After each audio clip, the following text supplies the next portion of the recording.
ஹல்லேலூயா.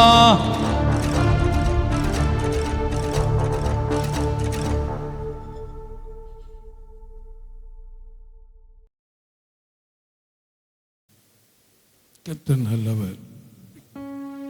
கர்த்தர் நம்மோடு நம்மை நடத்தக்கூடியவர். இந்த 17ஆம் தேதியிலும் கூட நம்மை கொண்டு வந்திருக்கிறார்.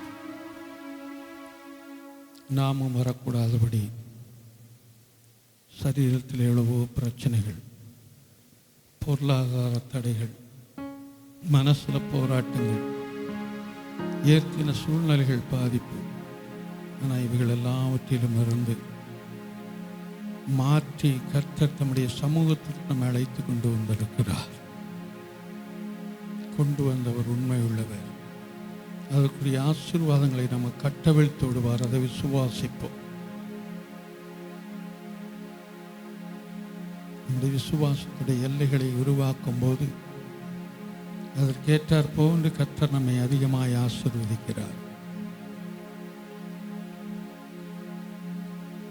நாளிலும் எந்தெந்த விதங்களிலே நம்மை உற்சாகப்படுத்தி நம்மை பலப்படுத்தி இந்த இடத்துல அனுப்ப வேண்டுமோ அந்த விதத்திலெல்லாம் நம்மை உற்சாகப்படுத்தி பலப்படுத்தி அனுப்புவார் என்ற நிச்சயத்தோடு எல்லா வாய்களை திறந்து கர்த்தரை ஸ்தோத்தரிப்போம். தடைகளை நீக்கி போடுகிறவர் முன்னால் நடந்து போகிறார் என்ற வேத வசனத்தின்படி வரவேண்டிய கர்த்தருடைய பிள்ளையுடைய எல்லா தடைகளையும் மாற்றி போடும்படி அவர்களோடு கர்த்தருடைய கரம் இருந்து பாதுகாப்பாய் கொண்டு வரும்படியாய் ஸ்தோத்தரிப்போம்.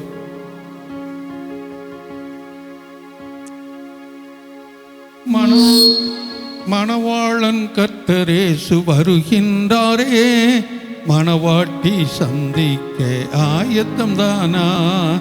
மணவாளன் கர்த்தர் இயேசு வருகின்றாரே, மணவாட்டி சந்திக்க ஆயத்தம் தானா?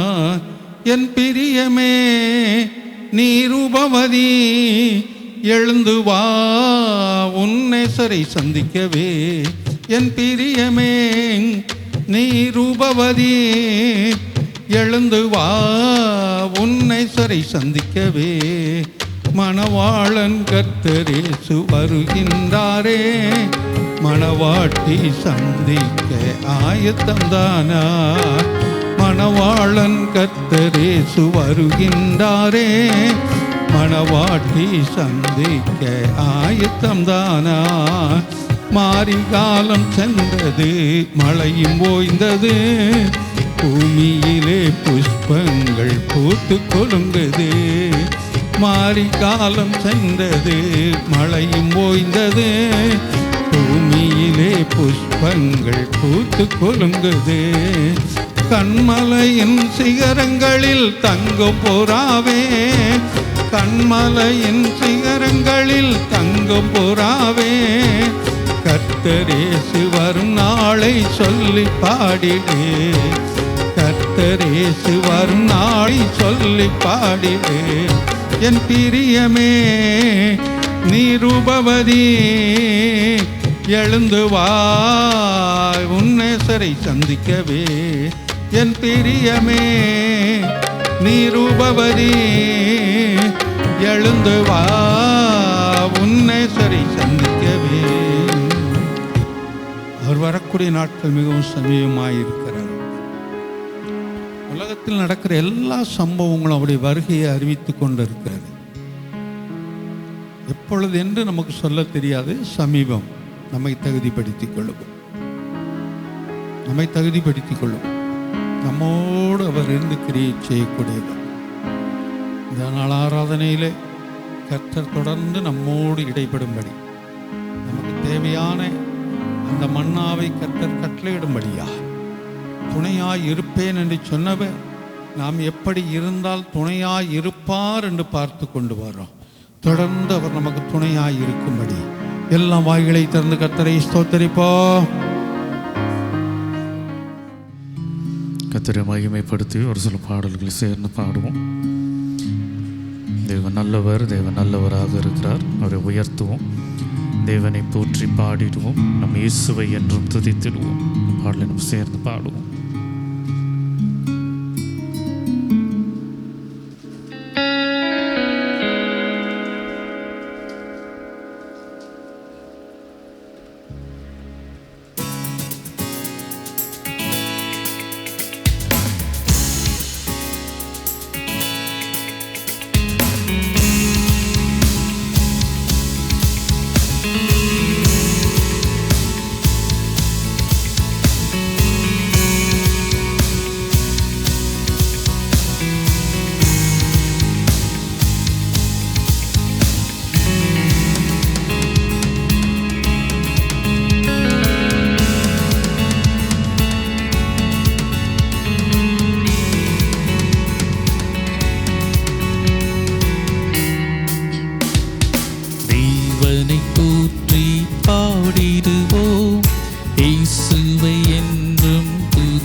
பாடிடுவோம். இயேசுவை என்றும் துதித்திடுவோம். அவர் நல்லவர், சர்வ வல்லவர். அவர் நாமத்தை என்றும் உயர்த்திடுவோம். அவர் நல்லவர், சர்வ வல்லவர். அவர் நாமத்தை என்றும் உயர்த்திடுவோம். ஆராதிப்போம், ஆர்ப்பரிப்போம், ஆராதிப்போம், ஆர்ப்பரிப்போம். ரட்சிப்பின் தேவனில் களிக்கூறுவோம். நம் ரட்சிப்பின் தேவனில் களிக்கூறுவோம். நம் ரட்சிப்பின் தேவனில் களிக்கூறுவோம்.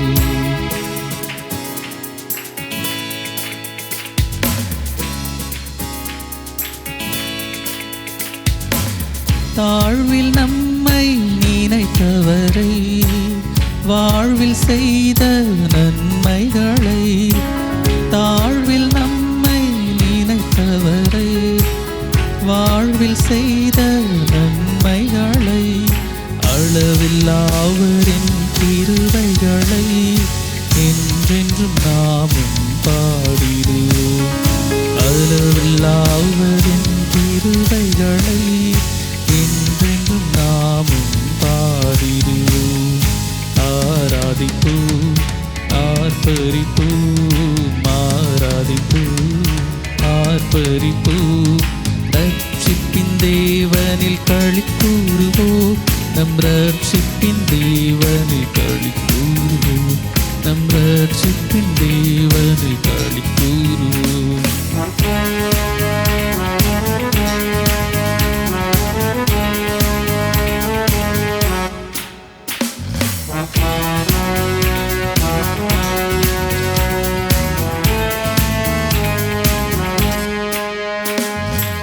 சாத்தானின் சேனை எதிர்த்தாலும் யுத்தத்தில் வல்லவர் ஜெயம் தருவார். சாத்தானின் சேனைகள் எதிர்த்தாலும் யுத்தத்தில் வல்லவர் ஜெயம் தருவார். கர்த்தரின் கரத்தில் காத்திருப்போம். கடைசி வரை நம்மை நடத்திடுவார். கர்த்தரின் கரத்தில் காத்திருப்போம். கடைசி வரை நம்மை நடத்திடுவார். ஆராதிப்போம், ஆர்ப்பரிப்போம், ஆராதிப்போம். ரட்சிப்பின் தேவனில் களிக்கூறுவோம். நம் ரட்சிப்பின் தேவனில் களிக்கூறுவோம். நம் ரட்சிப்பின் தேவனில் களிக்கூறுவோம்.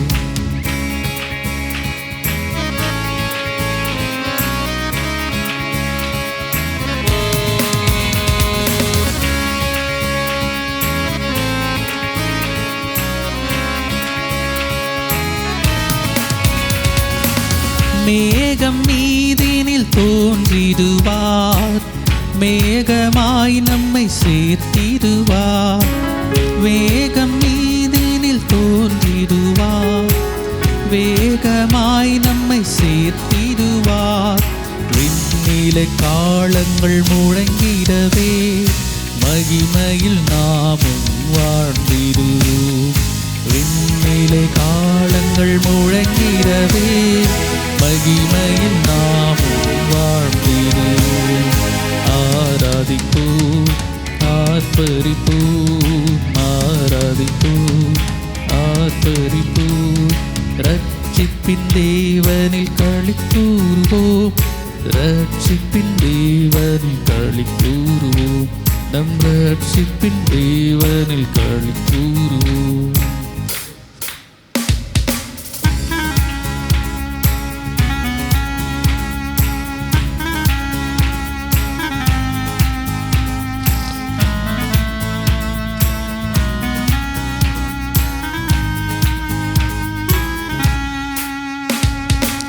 கண்ணீரெல்லாம் துடைத்திடுவார். வேதனையாவையும் நீக்கிடுவார். கண்ணீரெல்லாம் துடைத்திடுவார். வேதனையாவையும் நீக்கிடுவார். ரட்சிப்பின் தேவனம் உடனிருக்க பயமில்லை என்றும் வாழ்வினிலே. ரட்சிப்பின் தேவன் நம் துணை இருக்க பயமில்லை என்றும் வாழ்வினிலே. ஆராதிப்போம் ஆர்ப்பரிப்போம் ஆராதிப்போம் ஆர்ப்பரிப்போம்.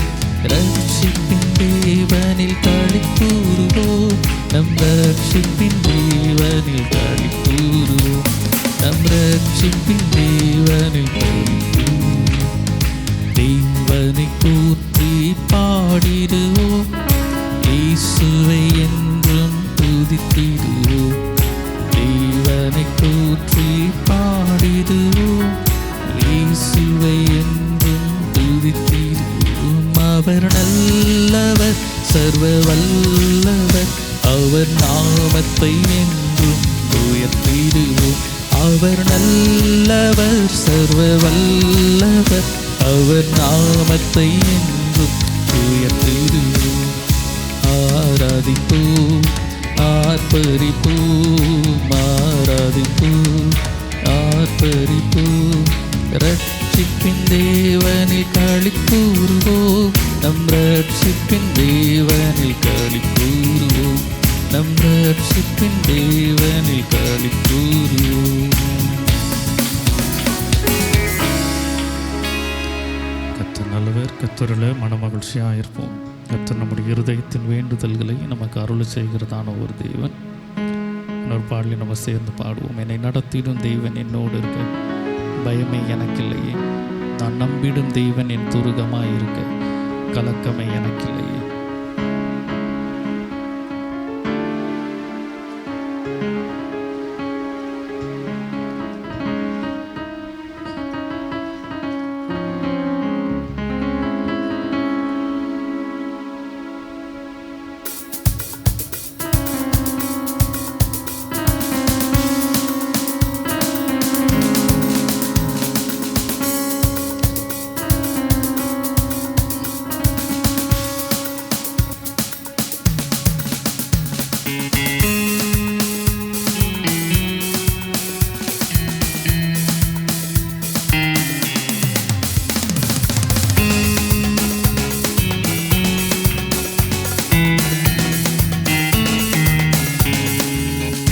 என்னை நடத்திடும் தேவன் என்னோடு இருக்க பயமே எனக்கில்லையே. நான் நம்பிடும் தேவன் என் துருகமாயிருப்பதால் கலக்கமே எனக்கில்லையே. என்னை நடத்திடும் தேவன் என்னோடு இருக்க பயமே எனக்கில்லையே. நான் நம்பிடும் தேவன் என் துருகமாயிருப்பதால் கலக்கமே எனக்கில்லையே. பயமில்லை பயமில்லை பயமில்லையே நம் சார்பில் கர்த்தருண்டு பயமில்லையே. பயமில்லை பயமில்லை பயமில்லையே நமக்காக யுத்தம் செய்வார் பயமில்லையே. என்னை நடத்திடும் தேவன் என்னோடு இருக்க பயமே எனக்கில்லையே. நான் நம்பிடும் தேவன் என் துருகமாயிருப்பதால் கலக்கமே எனக்கில்லையே.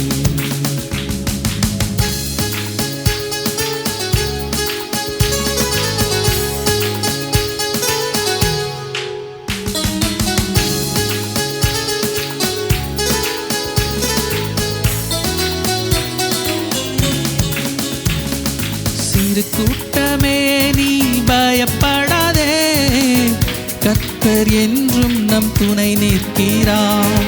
சிறு கூட்டமே நீ பயப்படாதே கர்த்தர் என்றும் நம் துணை நிற்கிறார். எதிரிகள் வெள்ளம் போல் எதிராக வந்தாலும் ஆவியானவர் கொடியேற்றுவார். எதிரிகள் வெள்ளம் போல் எதிராக வந்தாலும் ஆவியானவர் கொடியேற்றுவார். பயமில்லை பயமில்லை பயமில்லையே நம் சார்பில் கர்த்தருண்டு பயமில்லையே. பயமில்லை பயமில்லை பயமில்லையே நமக்காக யுத்தம் செய்வார் பயமில்லையே. பயமில்லை பயமில்லை பயமில்லையே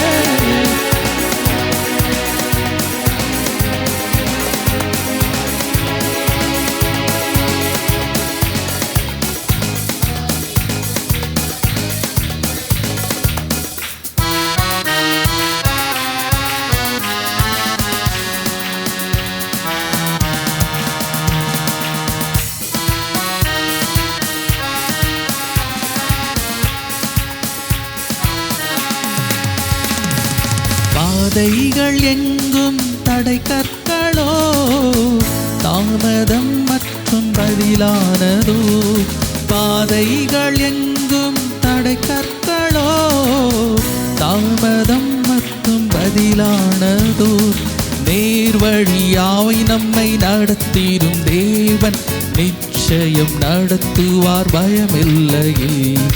நேர்வழியாய் நம்மை நடத்திடும் தேவன் நிச்சயம் நடத்துவார் பயமில்லையே. பயமில்லை பயமில்லை பயமில்லையே, நம் சார்பில் கர்த்தர் உண்டு பயமில்லையே. பயமில்லை பயமில்லை பயமில்லையே,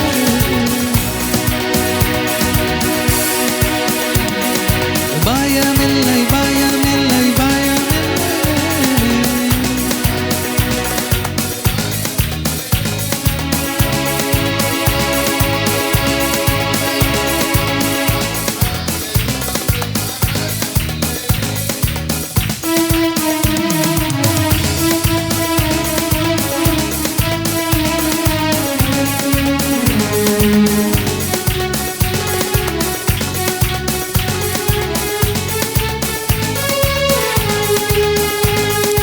முந்தினதை நீ யோசிக்காதே, பூர்வமானதை சிந்திக்காதே. முந்தினதை நீ யோசிக்காதே, பூர்வமானதை சிந்திக்காதே. மேலானதை நீ சுதந்தரிக்க வேறொன்று செய்வார் பயமில்லை. மேலானதை நீ சுதந்தரிக்க வேறொன்று செய்வார் பயமில்லை. பயமில்லை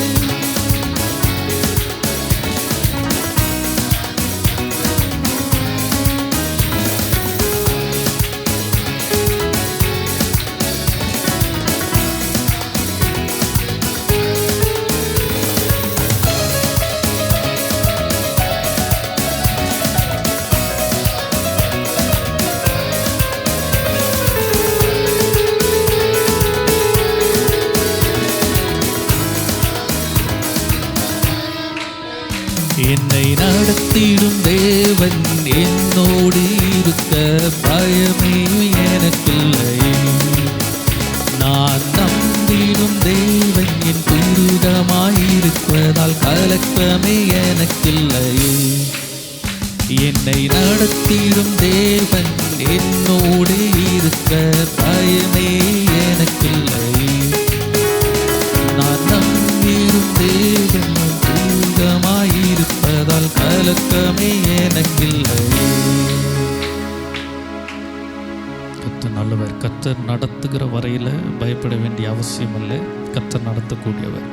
தாமதங்கள் ஆனாலும் வெறுமைகள் ஆனாலும் கர்த்தர் காரியத்தை ஈடு செய்வதற்கு கர்த்தருக்கு தெரியும். அதுதான் கர்த்தர் இடத்துல இருக்கிற பெரிய ஒரு விஷயம். ஆனால் முந்தினவர்கள் பிந்தினவர்களாயும் பிந்தினவர்களை முந்தினவர்களாயும் மாற்றுவதற்கு தெய்வனால கூடும். பிரசத்தை வாசிக்கலாம். 1 ராஜாக்கள் எழுதின புஸ்தகத்தில் 1 ராஜாக்கள் 18வது அதிகாரம் 44வது வசனத்தை வாசிக்கலாம்.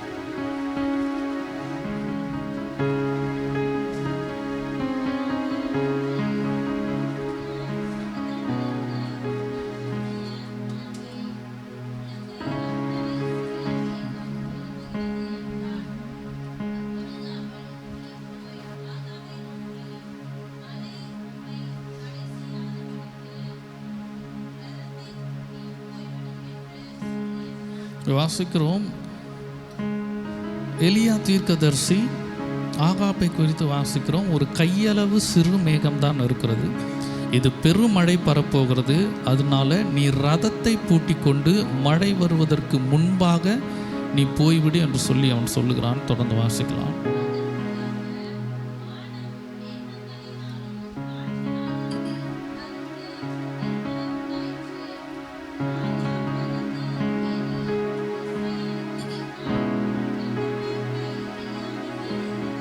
ராகாப் ரதத்திலே ஏறி இஸ்ரேலுக்கு அவன் போனான். ரதம் என்று சொன்னால் இப்பொழுது இருக்கிறதான காரை வைத்துக்கொள்வோம்.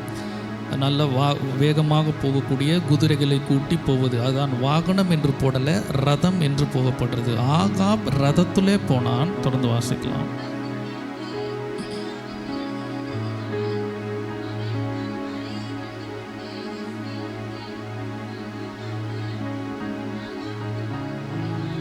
வசனத்தில் அநேக காரியங்கள் இருக்குது.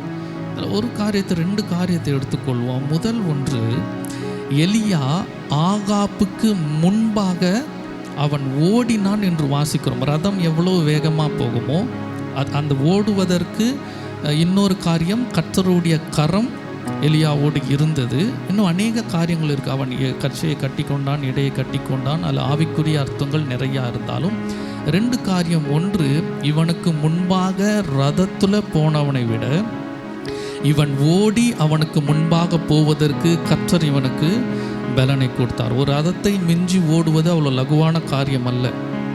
அந்த ரதத்தை விட வேகமாக ஓடுவதற்கு கர்த்தருடைய கரம் எலியாவின் மீது இருந்தது. இப்போ விசுவாசிப்போம், நமக்கு முன்பாக நிறையா பேர் ஆவிக்குரிய காரியங்களில் வளர்ந்துருக்கலாம், வசதியான காரியங்களில் வளர்ந்துருக்கலாம், நல்ல உயர்வான நிலைமைக்கு போயிருக்கலாம், ஆரோக்கியங்களில் இருக்கலாம்.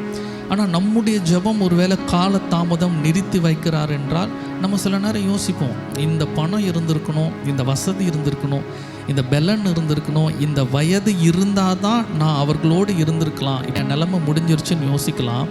ஆனால் கர்த்தருடைய கரம் இருந்தால் நாம் முன்பாக போவதற்கு ரதம் தேவையில்லை. கர்த்தர் நம்மை கொண்டே பலப்படுத்தக்கூடியவர். அதை விசுவாசிப்போம். கர்த்தர் நடத்தக்கூடியவர். இன்னொரு பாடலை நம்ம சேர்ந்து பாடுவோம். அன்பின் தெய்வமே, என்னை நடத்தும் தெய்வமே, நன்றியோடு உம்மை துதிக்கிறேன். கர்த்தர் நடத்தக்கூடியவர். அவர் கருத்தினால அவர் பலப்படுத்தி, அவருடைய கிருபை நமக்கு பலப்படுத்தக்கூடியது. இந்த காலை வேளையில் அவருடைய புதிய கிருபையை கொடுக்க சொல்லி அவர் இடத்துல ஜெபித்து ஒரு ஜெபமாக எல்லாரும் சேர்ந்து பாடுவோம்.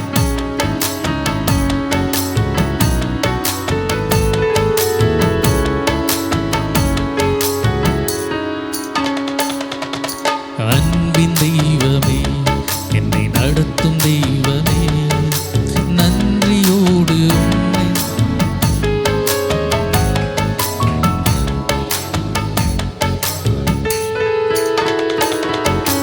அன்பின் தெய்வமே, என்னை நடத்தும் தெய்வமே, நன்றியோடு உம்மை பாடுவேன். நான் நன்றியோடு உம்மை பாடுவேன். பிறந்த நாள் முதல் இந்த நாள் வரை எத்தனையோ நன்மை செய்திரே. பிறந்த நாள் முதல் இந்த நாள் வரை எத்தனையோ நன்மை செய்திரே. ஐயா, எத்தனையோ நன்மை செய்திரே. ஐயா, எத்தனையோ நன்மை செய்திரே. அன்பின் தெய்வமே, என்னை நடத்தும் தெய்வமே, நன்றியோடு உம்மை பாடுவேன். நான் நன்றியோடு உம்மை பாடுவேன்.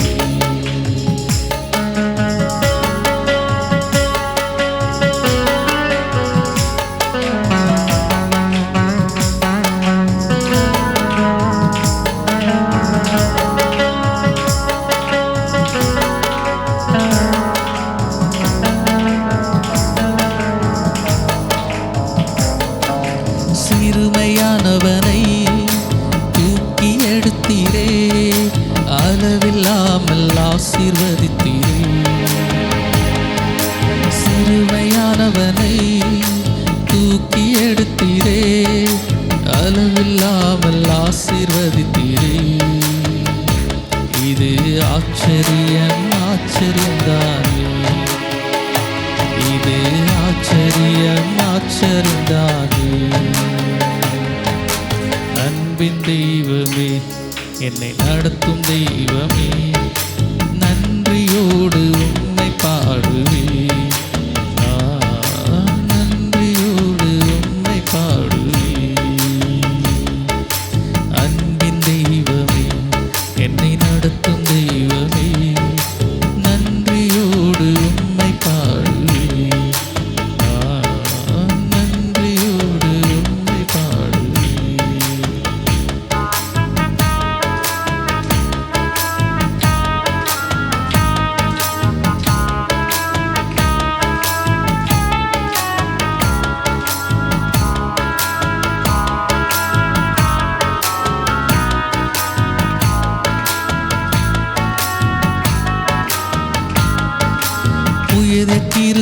கிருபையால் என்னை தாங்குகின்றீரே, புதிய வழியில் நடத்துகின்றீரே. புதிய கிருபையால் என்னை தாங்குகின்றீரே, புதிய வழியில் நடத்துகின்றீரே. இது ஆச்சரியம் ஆச்சரியம்தானே, இது ஆச்சரியம் ஆச்சரியம்தானே. அன்பின் தெய்வமே, என்னை நடத்தும் தெய்வமே, நன்றியோடு உன்னை பாடுவேன். நான் நன்றியோடு உன்னை பாடுவேன்.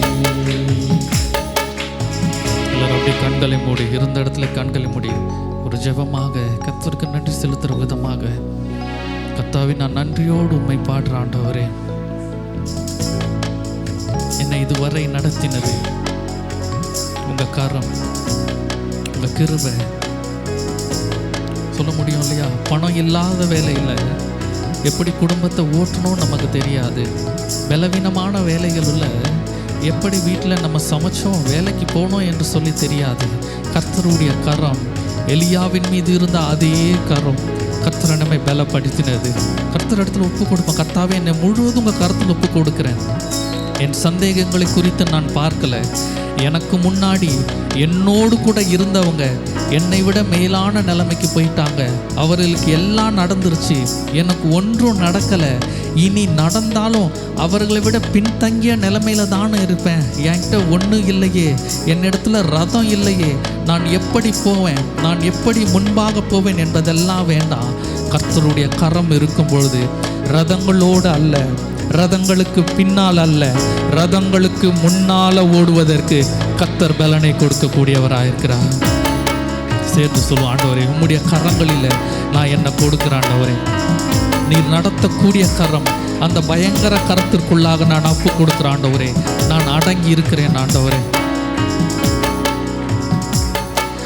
பரம தூயவனே, உம் கரங்களில் தானே என்னையும் தந்து விட்டேனே. அவர் இடத்துல அர்ப்பணித்தவாறு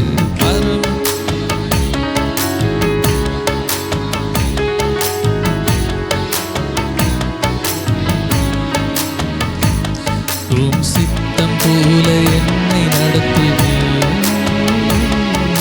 சித்தம் போல என்னை நடத்துவே, உம் சித்தம் போல என்னை நடத்துவே, சித்தம் போல என்னை நடத்துவே. அன்பின் தெய்வமே, என்னை நடத்தும் தெய்வமே, நன்றியோடு உம்மை பாடுவே, நான் நன்றியோடு உம்மை பாடுவே. அன்பின் தெய்வமே, என்னை நடத்தும் தெய்வமே, நன்றியோடு உம்மை பாடுவே, நான் நன்றியோடு உம்மை பாடுவே.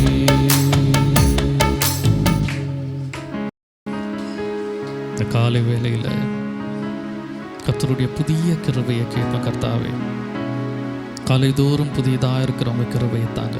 நேற்று சங்கீதத்தில் வாசிக்கிறோம், நாங்கள் வாழ்நாள் எல்லாம் மகிழும்படி காலையிலே உம்முடைய புதிய கிருபையால் எங்களை திருப்தியாக்கும். உம்முடைய கிருபையால் எங்களை திருப்தியாக்கும். வாழ்நாள் எல்லாம் மகிழ ஒரு காலை கிருபை போதும். வாழ்நாள் எல்லாம் மகிழ நான் யோசித்து பார்ப்போம். நம் காணாத நாட்களில் கூட கிரியை செய்வதற்கு கர்த்தருடைய கிருபையானது போதுமானதாக இருக்கிறது. தைரியத்தோடு இருப்போம். விசுவாசத்தை விட்டுவிட வேண்டாம். கர்த்தருடைய கரங்களுக்குள்ள ஒப்பு கொடுத்து விட்டோம் என்றால் கர்த்தருடைய கரம் நம்மை பலப்படுத்துவதற்கு, ஓடுவதற்கு, இதை நினைவில் வைத்து கொண்டே இருப்போம். அந்த வாரம் முழுதும் ரதங்களை விட முன்பாக ஓடுவதற்கு கர்த்தருடைய கரம் எலியாவுக்கு உதவினதென்றால் அதே கரம் என்னையும் என் குடும்பத்தையும் நடத்தும். யாரையெல்லாம் பார்த்து ஒருவேளை நமக்கு பொறாமை இருக்காது, குறை சொல்ல மாட்டோம். ஆனால் இருதயத்தில் ஒரு கேள்வி வருத்தம் இருக்கும். அவங்க முன்னாடி போயிட்டாங்க, வாழ்க்கையில் அவங்களுக்கு எல்லாம் நடந்துருச்சு, எனக்கு எதுவுமே நடக்கலை என்று கவலைப்பட வேண்டாம். அவர்களை விட முன்பாக குறுகிய காலத்தில் கர்த்தரால் நம்மை நடத்த, ஓட வைப்பதற்கு கர்த்தரால் முடியும். கர்த்தர் பலப்படுத்தக்கூடியவர். கர்த்தர் ஒருவரையும் கைவிடுகிற தெய்வனே அல்லவே அல்ல. கர்த்தருடைய கரங்களில் ஒப்பு கொடுத்தவர். கர்த்தாவே, எல்லா கஷ்டங்களிலும் எல்லா காரியத்தையும் உங்கள் கருத்தில் நான் ஒப்பு கொடுக்கிறேன் ஆண்டவரே. ஆகாத காரியம் ஒன்றுமே அல்ல. நீர் செய்ய நினைத்தது தடைப்படுவதும் அல்ல என்பதை அறிந்திருக்கிறோம் கர்த்தாவே. நீர் மகா பரிசுத்தர், மகா உத்தமர். கிரகிக்க முடியாத காரியங்களை செய்கிறதான தெய்வன், எண்ண முடியாத அற்புதங்களை செய்கிறதான ஒரு தெய்வன். வேதத்தில் எத்தனையோ அற்புதங்களை பார்த்துக்கோம். சொல்லுவோம், கர்த்தாவே நான் அற்புதங்களை நான் படித்திருக்கிறேன், நான் வாழ்க்கையில் அனுபவிப்பதற்கு கர்த்தர் நீங்கள் கிரியை செய்யுங்க ஆண்டவரே. அநேக அற்புதங்களை நீங்கள் செய்திருக்கிறீங்க. அந்த நன்றியை நான் மறக்கலை. நன்றி உள்ள இருதயத்தோடு கர்த்தாவையுமே நாங்கள் துதிக்கிறோம். எங்கள் வாழ்க்கையை இதுவரை நடத்தினதான தெய்வன், எத்தனையோ மேடு பள்ளங்கள், எத்தனையோ கண்ணீரின் பாதைகள், எத்தனையோ வெறுமையின் நாட்கள் எல்லாவற்றையும் நடத்தினதான தெய்வன். இன்னும் நீர் நடத்துவீர் என்பதில் நாங்கள் விசுவாசத்தோடு இருக்கிறோம். நடத்துங்க ஆண்டவரே.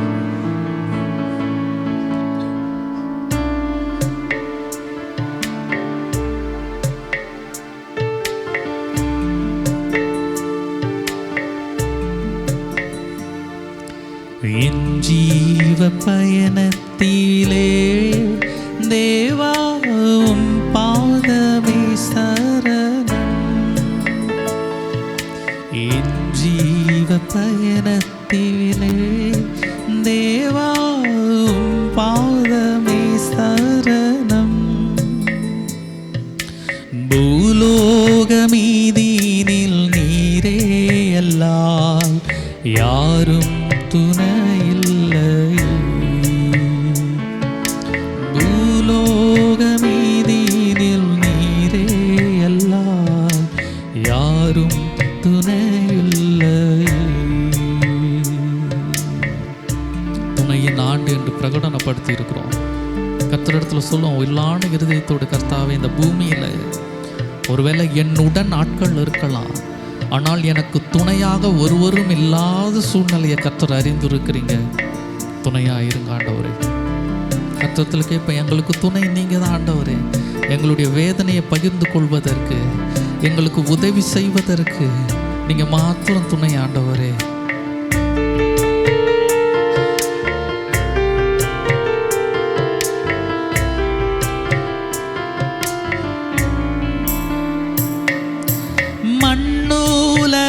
பாவ இன்பங்களும் மாயமாய் மறைந்திடுதே. மண்ணோலக பாவ இன்பங்களும் மாயமாய் மறைந்திடுதே. மாறாவும் வாக்குகள் அனைத்துமே நான் நம்பி பின்தொடர்வேன். மாறாவும் வாக்குகள் அனைத்துமே நான் நம்பி பின்தொடர்வேன். எல்லாம் சேர்ந்து பாடுவோமா? சொல்லுமா? மாறாவும் வாக்குகள் நான் நம்பி பின்தொடர்வேன். மாறாவும் வாக்குகள் அனைத்துமே நான் நம்பி பின்தொடர்வேன். என் ஜீவ பயணத்திலே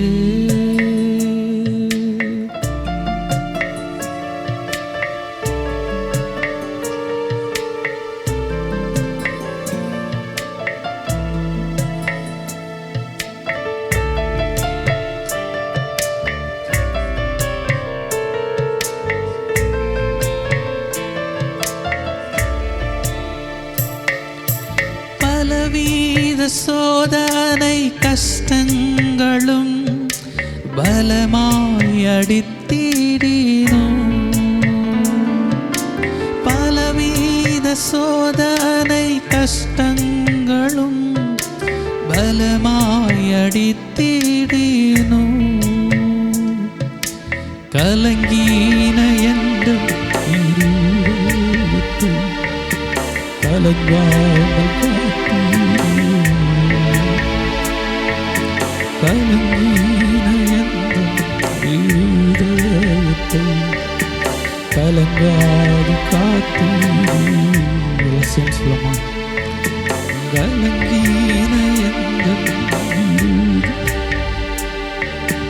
கலங்காமல் காத்தீரே,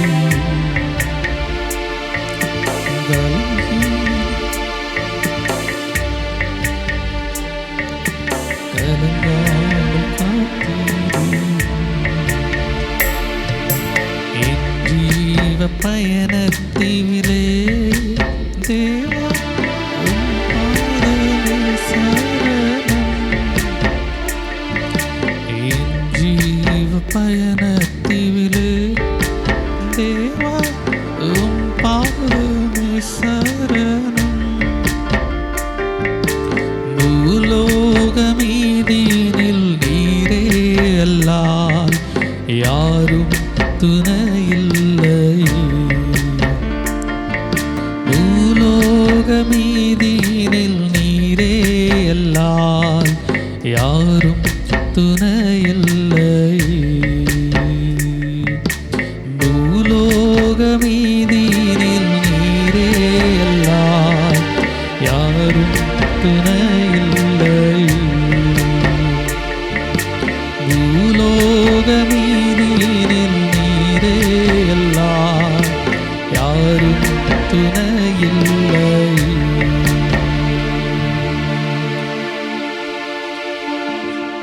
கர்த்தர் துணை நிற்கக்கூடியதான ஒரு தெய்வன். கர்த்தர் எந்த சூழ்நிலைகளையும் நம்மை தனியே விட்டு போகிறதான தேவன் அவர் அல்லவே அல்ல. எல்லா சூழ்நிலைகளையும் கர்த்தர் சொல்லும், கர்த்தாவே எங்களை பரிசுத்த ஆவியினாலும் நீங்கள் நிரப்புங்க ஆண்டவரே, நம்முடைய அக்னியினாலும் நீங்கள் நிரப்புங்க.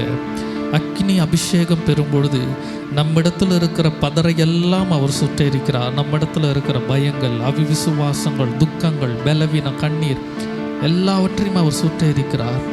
ஆவியினால் அவர் அபிஷேகம் பண்ணும் பொழுது நம்மை ஒரு புது பலத்தினால் அவர் நிரப்பக்கூடியவராக இருக்கிறார்.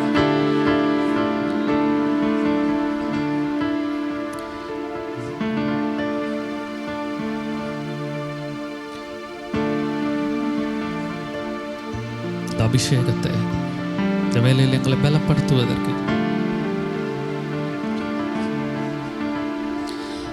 அக்கினியாயிரங்கிடுமே, அக்னி நாவாக அமர்ந்திடுமே, பெரும் காற்றாக வீசிடுமே, ஜீவநதியாக பாய்ந்திடுமே.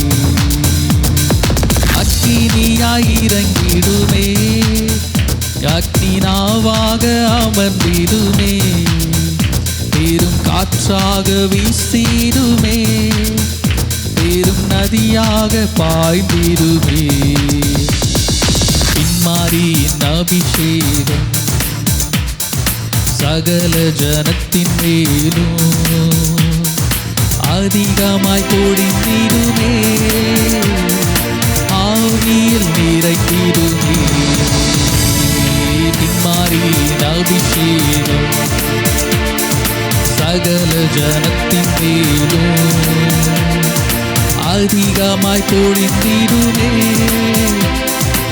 ஆவியில் நிரப்பிடுமே. சொல்லுமா? எலும்புகள் பள்ளத்தாக்கினில் ஒரு சேனையை நான் காண்கிறேன், அதிகாரம் தந்திடுமே, தீர்க்க தரிசனம் உரைத்திடவே. எலும்புகள் பள்ளத்தாக்கினில் ஒரு சேனையை நான் காண்கிறேன், அதிகாரம் தந்திடுமே, தீர்க்க தரிசனம் உரைத்திடவே. அக்கினியாயிரங்கிடுமே, அக்னி நாவாக அமர்ந்திடுமே, பெரும் காற்றாக வீசிடுமே, பெரும் நதியாக பாய்ந்திடுமே. அக்கினியாயிரங்கிடுமே, பெரிய நாவாக அமர்ந்திடுமே, பெரும் காற்றாக வீசிடுமே, ஜீவ நதியாக பாய்ந்திடுமே.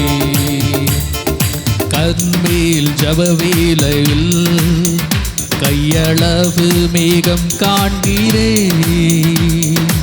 ஆகாபு நடுங்கிடவே அக்னி மழையாக பொழிந்திடுமே. கண்மேல் ஜபவேளையில் கையளவு மேகம் காண்கிறே, ஆகாபு நடுங்கிடவே அக்னி மழையாக ஒழிந்திடுமே. அக்கினியாய் இறங்கிடுமே,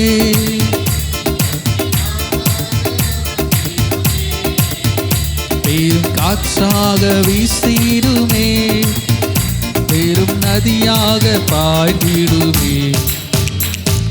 அக்கினியாய் இறங்கிடுமே, அக்னி நாவாக அமர்ந்திடுமே, பெரும் காற்றாக வீசிடுமே, பெரும் நதியாக பாய்ந்திடுமே.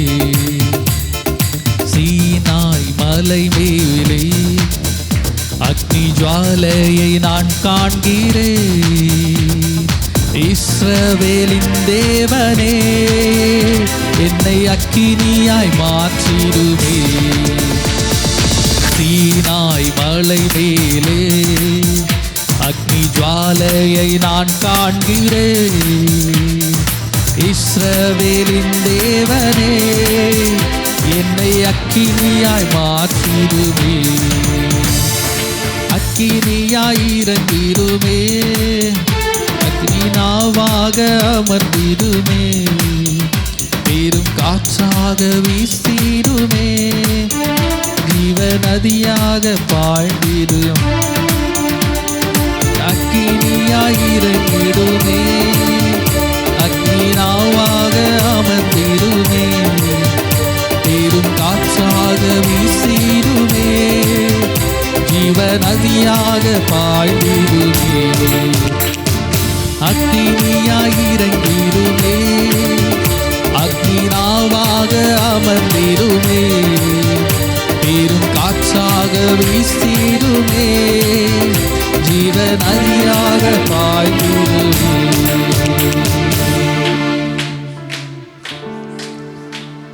எலியாவை நடத்தினதான எங்கள் தேவனே, நம்முடைய கரங்களிலே எங்களை ஒப்புவிக்கிறோம். எலியாவை பலப்படுத்தி, எலியாவை நடத்தி, ஏதோ ஒன்றாக நடத்தாதபடி ரதங்களுக்கு முன்பாக அவனோடு இருந்த ஆகாப்புக்கு முன்பாக அவனை நடத்தி கொண்டு போன தேவன், எங்களையும் ஆண்டவரே, யாருக்கெல்லாம் முன்பாக எங்களை உயர்த்த வேண்டுமோ, எங்கள் தலையை நிமிர்த்த வேண்டுமோ, அந்த காரியங்களை செய்வதற்கு எங்களை பலப்படுத்த, எங்கள் தேவைகளை பூர்த்தி செய்ய, எங்கள் காரியங்களை வாய்க்க பண்ணுவதற்கான கரங்களை எல்லாம் ஆண்டவரே உம்முடைய கரங்களில் இருக்கிறது என்பதை நாங்கள் அறிந்திருக்கிறோம். அந்த கரத்தை நாங்கள் நம்புகிறோம். அந்த கரம் எங்களை பலப்படுத்தட்டும், நடத்தட்டும். கர்த்தாவே, மீதியாக இருக்கிறதான நேரங்கள் இப்பகுதிகளிலும் தேவனுடைய கரங்களிலே ஒப்பு கொடுக்கிறோம். உங்களுடைய அபிஷேகத்தினாலும் உணர்வினாலும் ஆசீர்வதித்து வழி நடத்துக. இயேசுவின் நாமத்தில் ஜெபிக்கிறோம் எங்கள் ஜீவனுள்ள நல்ல பிதாவே, ஆமென். கர்த்தர் நல்லவர். அந்த நாளிலும் இந்த சங்கீதத்தை பிற்பகுதியை வாசிக்க கர்த்தர் உதவி பாராட்டினார். இது ஏற்கனவே நான் கடந்த வாரத்தில் சொன்னது போல இது ஒரு தீர்க்க தரிசன சங்கீதம். இயேசுவானவருடைய அந்த மரணங்களை குறித்து சொல்லப்பட்டதான தீர்க்க தரிசன சங்கீதம். அதை இன்னைக்கு ஒரு ரெண்டு வசனத்தை சொல்லிட்டு மற்ற பகுதியை நான் சொல்லி கடந்து போகிறேன். 21 வாசிங்க. என் ஆகாரத்தில் கசப்பு கலந்து கொடுத்தார்கள், என் தாகத்திற்கு காடியை கொடுத்தார்கள். இது இயேசுவானவருடைய அந்த மரணத்தின் சம்பவத்தில் நடக்கக்கூடிய சம்பவங்கள். சிலுவையில் அறையப்படுவதற்கு முன்பும் அங்கு அறையப்பட்ட நிலைமையிலும் நடந்த சம்பவத்தை குறித்து சொல்லி இருக்குது. இன்னொரு வசனம் 25 வாசிங்க.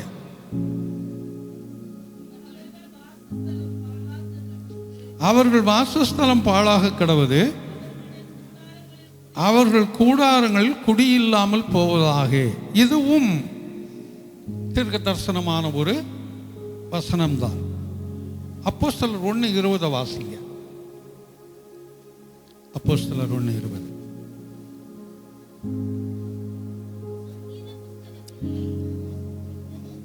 சங்கீத புஸ்தகத்திலே அவர்களுடைய வாசஸ்தலம் பாழாக கடவுது என்று ஒருவனும் அதிலே வாசம் பண்ணாது இருப்பானாக என்று அவனுடைய கண்காணிப்பை வேறொருவன் பெற கடவன் என்றும் எழுதி இருக்கிறது. இதுல ஒரு 2 வசனத்துக்கு மேல உள்ளதை வாசிங்க. அநீதியின் கூலினால்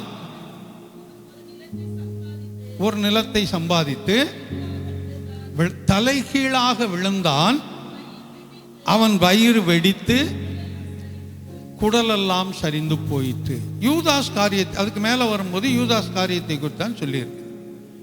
அது கீழே வரும்போது யூதாஸை குறித்து சொல்லப்பட்டதான் அவர்களுடைய வாசஸ்தலம் பாழாக கடவுது. அப்படி என்றால் யூதாஸ் தான் காட்டி கொடுப்பான், அவருடைய மரணம் இப்படித்தான் இருக்கும் என்பதை இயேசுவானவர் பிறப்பதற்கு பல 100 வருடங்களுக்கு முன்பாகவே சங்கீதக்காரனை கொண்டு ஆவியானவர் எழுதி வைத்திருக்கிறார். அல்லேலூயா. அதுதான் நடந்தது. 109:8 வாசிங்க.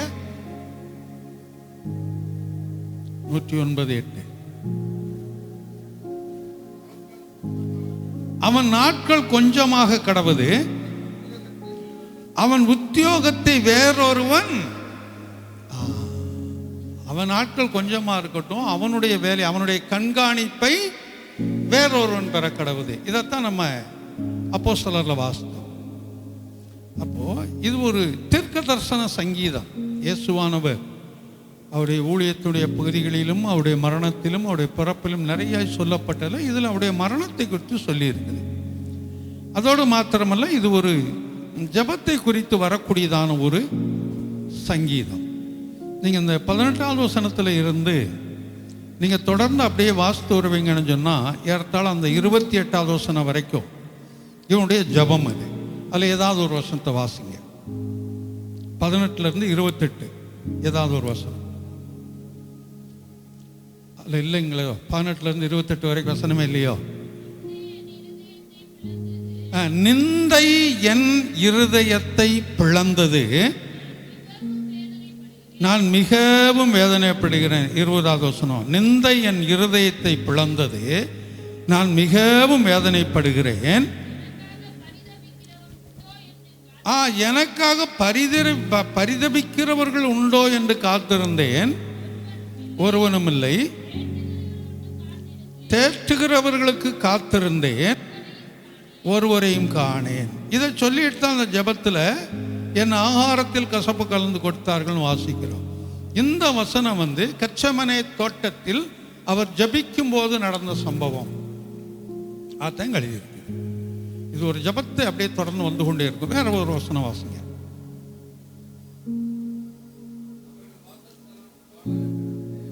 அவர்கள், அது ஏற்கனவே இப்ப பார்த்துட்டோம்னு நினைக்கிறேன்ல.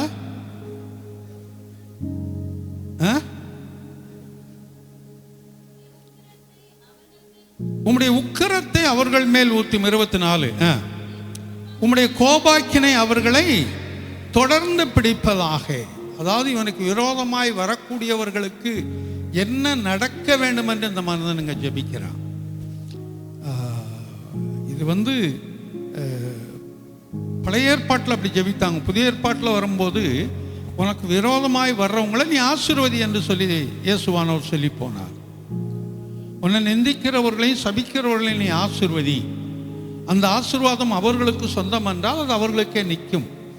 இல்லை என்றால் அந்த ஆசீர்வாதம் உனக்கு திரும்பி வந்துவிடும். அவர்கள் தலையில் நான் அக்கினி தழலை குவிப்பேன் அப்படின்னு புதிய ஏற்பாட்டில் சொல்லியிருக்கார் இயேசுவானவர். ஆனால் பழைய ஏற்பாட்டில் வரும்போது நம்ம பார்த்தோம்னு சொன்னால் அவர்களுக்கு என்ன தண்டனை கொடுக்கணும்னு ஜபித்து கொண்டே வர்றாங்க. எல்லா மனிதனும் அதான் சொல்கிறாங்க, அவங்களுக்கு தண்டனை கொடுங்க. ஒரு சிலர் மாத்திரம் அவர்களுக்கு தண்டனை கொடுக்காத அப்படின்னு சொல்லி ஒரு சில இடத்துல மட்டும் வாசிக்கிறோம். மற்ற இடமெல்லாம் அவர்களுக்குரிய தண்டனையை அவர்கள், அதைத்தான் இங்கே வாசிக்கிறோம் நம்ம 24. உம்முடைய உக்கிரத்தை அவர்கள் மேல் ஊற்றும், உம்முடைய கோபாக்கினை அவர்களை தொடர்ந்து பிடிப்பதாக. இன்னும் வரும்போது 28 பார்த்தீங்கன்னா இன்னும் மேலாய் சொல்லப்பட்டிருக்கும். ஜீவ புஸ்தகத்திலிருந்து அவர் பெயர்கள் கிறுக்கப்பட்டு போவதாக. ஜீவ புஸ்தகம் வேதத்தில் 5 விதமான புஸ்தகங்கள் உண்டு. அதில் ஒரு புஸ்தகம் ஜீவ புஸ்தகம், ஒன்று ஞாபக புஸ்தகம். அப்படி என்றால் இந்த ஜீவ புஸ்தகத்திலிருந்து அவர்களுடைய பெயர் எனக்கு விரோதமாய் வந்தவருடைய பெயர் ஜீவ புஸ்தகத்திலே இருக்க வேண்டாயான்னு சொல்லி இந்த மனிதன் அங்கே ஜெபிக்கக்கூடியவனாய் இருக்கிறார். தொடர்ந்து கீழே வரும்போது கர்த்தரை துதிக்கக்கூடியதாய் இருக்கிறது. 30வது வசனத்தில் இருந்து நீங்கள் கடைசி வரைக்கும் வந்தீங்கன்னா கர்த்தரை துதிக்கக்கூடியது. 30 வாசிங்க.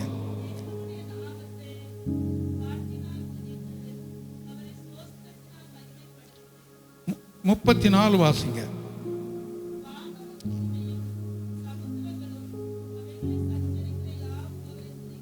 36 வாசிங்க.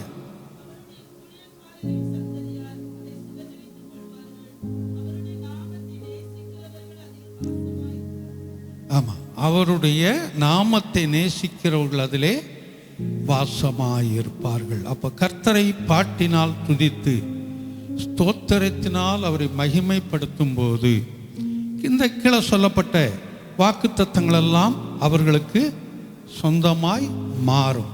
இது நமக்கும் சொந்தமாய் கர்த்தர் மாற்றி கொடுப்பாராக. கர்த்தர் நல்லவர். தொடர்ந்து வழக்கம் போல் அந்த சில அறிவிப்புகள்.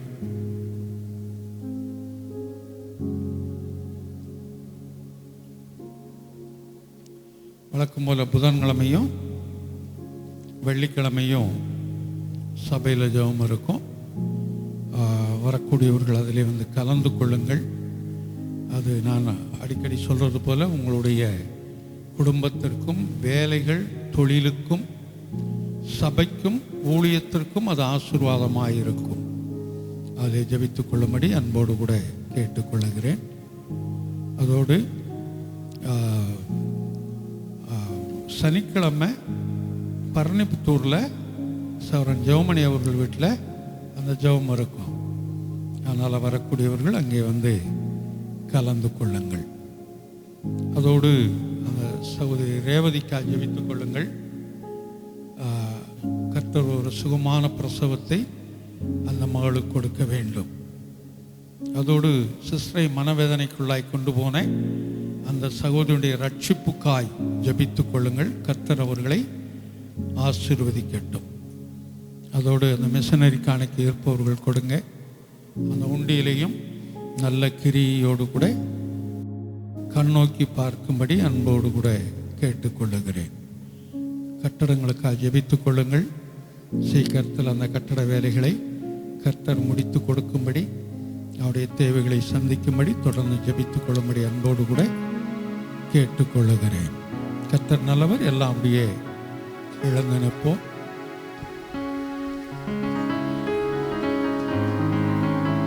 ஒரு பாடலை பாடும்போது கர்த்தருக்கென்று காணிக்கை கொடுத்து கடந்து போவோம். முதலாவது சகோதரர்கள் வாங்க, தொடர்ந்து சகோதரிகள் வரும்படி அன்போடு கேட்டுக்கொள்ளுகிறேன்.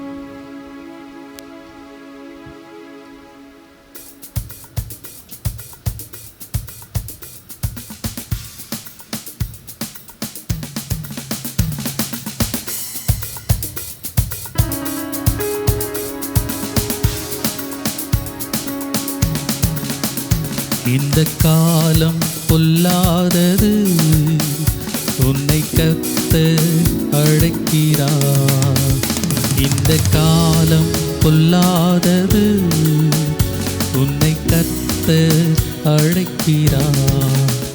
நீ வாழும் வாழ்க்கைதான் அது வாடகை வீடுதான். நீ வாழும் வாழ்க்கைதான் அது வாடகை வீடுதான். இந்த காலம் பொல்லாதது, உன்னை கர்த்தர் அழைக்கிறார்.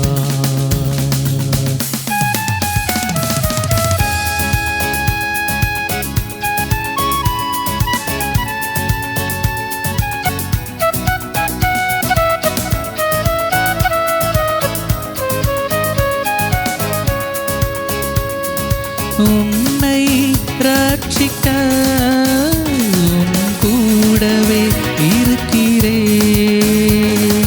உன்னை ரட்சிக்க உன் கூடவே இருக்கிறேன் என்று வாக்கு கொடுத்தவர் இன்னும் காத்து வருகிறார். என்று வாக்கு கொடுத்தவர் இன்னும் காத்து வருகிறார். இந்த காலம் பொல்லாதது, உன்னை கர்த்தர் அழைக்கிறார். இந்த காலம் பொல்லாதது, உன்னை கர்த்தர் அழைக்கிறார்.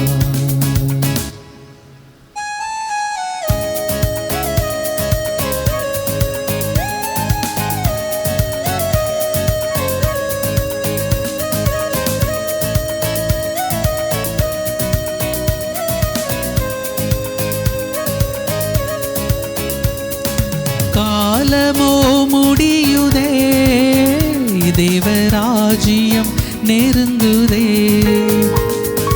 காலமோ முடியுதே, தேவராஜ்யம் நெருங்குதே. மனம் திரும்பி நீ வாழவே மன்னன் இயேசுவை அழைக்கிறார். மனம் திரும்பி நீ வாழவே மன்னன் இயேசுவை அழைக்கிறார். இந்த காலம் பொல்லாதது, உன்னை கர்த்தர் அழைக்கிறார்.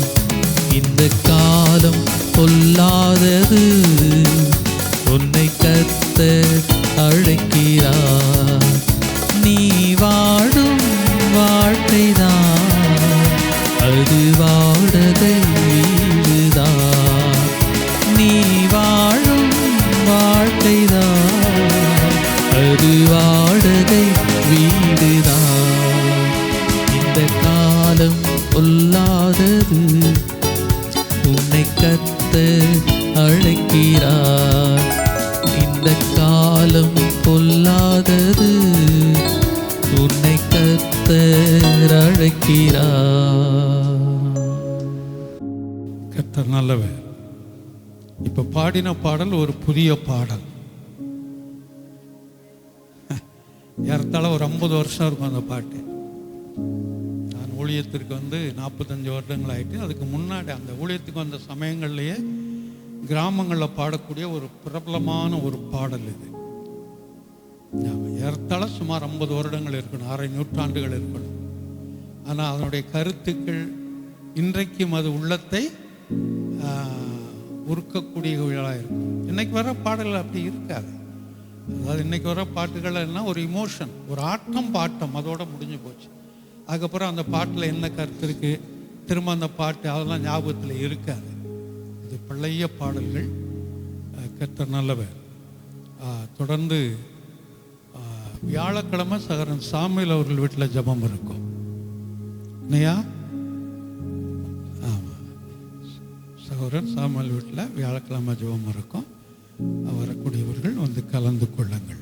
கர்த்தர் நல்லவர். இந்த நாளிலும் கூட கலந்து கொண்ட உங்கள் ஒவ்வொருவரையும் ஜீவிக்கிற இயேசுவின் நாமத்தினாலே வாழ்த்தி ஆசீர்வதிக்கிறேன். கர்த்தர் உங்கள் ஒவ்வொருவரையும் ஆசீர்வதித்து காத்துக்கொள்வாராக. இந்த நேரலையிலே பார்க்க போகிற உங்களையும் இயேசுவின் நாமத்தினால் ஆசீர்வதிக்கிறேன். கர்த்தர் நல்லவர். தொடர்ந்து நம்முடைய வருஷத்துடைய வசனத்தை வாக்குத்தத்த வசனத்தை வாசிப்போம்.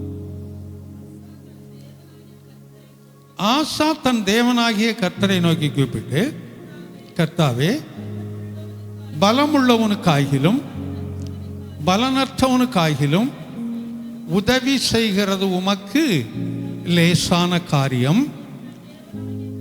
எங்கள் தேவனாகிய கர்த்தாவே, எங்களுக்கு துணை நில்லும். அருமையா இங்க ஜெபிக்கிறார். நீர் எங்களுக்கு துணை நில்லும். கீழே வரும்போது கர்த்தர் துணை நின்றார், அந்த ஜனங்களுக்கு துணை நின்றார் என்று வாசிக்கிறோம். அப்ப கர்த்தர் துணை நின்றதற்கு காரணம் என்ன அப்படிங்கிறத நம்ம பார்த்து கொண்டு வரோம். கர்த்தர் துணை நின்றதற்கு காரணம் என்ன? நமக்கு தெரிஞ்ச மாதிரி சொல்லணும்னு சொன்னால், நம்ம சாப்பிடணும்னு சொன்னால் என்ன செஞ்சால் சாப்பிட முடியும்? சாப்பாடு செஞ்சால் தான் சாப்பிட முடியும். அதை செய்யாதபடி நாம் சாப்பிட முடியாது. அதே போல நாம் ஏதோ ஒன்றை செய்யும் போது அதற்குரிய பிரதிபலன் நமக்கு வருகிறது. இப்போ இந்த ஆசாவுக்கு நான் அடிக்கடி இப்போ சொல்லிக்கொண்டு வர்றது போல, ஆசாவோடு இருந்தவர்கள் எல்லாம் யாராய் இருந்தார்கள்? பலவான்களாய் இருந்தார்கள். எண்ணிக்கையில் குறைவு, ஆனால் பலவான்கள். ஆனால் எதிர்த்து வந்த கூட்டம் எண்ணிக்கையில் அதிகம். ஆனால் பலவீனனும் போடப்படலை, பலவானும் போடப்படலை. ஆனால் எண்ணிக்கையில் அதிகம். அவர்களை காட்டிலும் இவர்கள் எண்ணிக்கையில் குறைவு, ஆனால் பலவான்கள். லேலுயா! ஆனால் அப்படி பலவான்களாய் இருந்தாலும் கர்த்தரிடத்தில் இவன் தன்னை அர்ப்பணித்து, கர்த்தரிடத்தில் விட்டு கொடுத்து அவன் ஜெபிக்கிறான், அவன் வேண்டுதல் செய்கிறான். கர்த்தர் அதற்கு பதிலை கொடுத்தார். அதை பின்னாடி நம்ம தொடர்ந்து அதே அதிகாரத்தில் வாசிக்கிறோம். இப்போ கர்த்தர் அவனுக்கு துணையாய் நின்றதற்கு காரணம் என்ன என்பதை கடைசியாக நம்ம என்ன பார்த்தோம்? கர்த்தரை தேட வேண்டும். அவரை தேடும் போது அவர் நமக்கு துணையாய் நிற்பார் என்பதை குறித்து பார்த்தோம். அது 4வது வசனத்தில் பார்த்தோம். 4வது வசனத்தை வாசிங்க.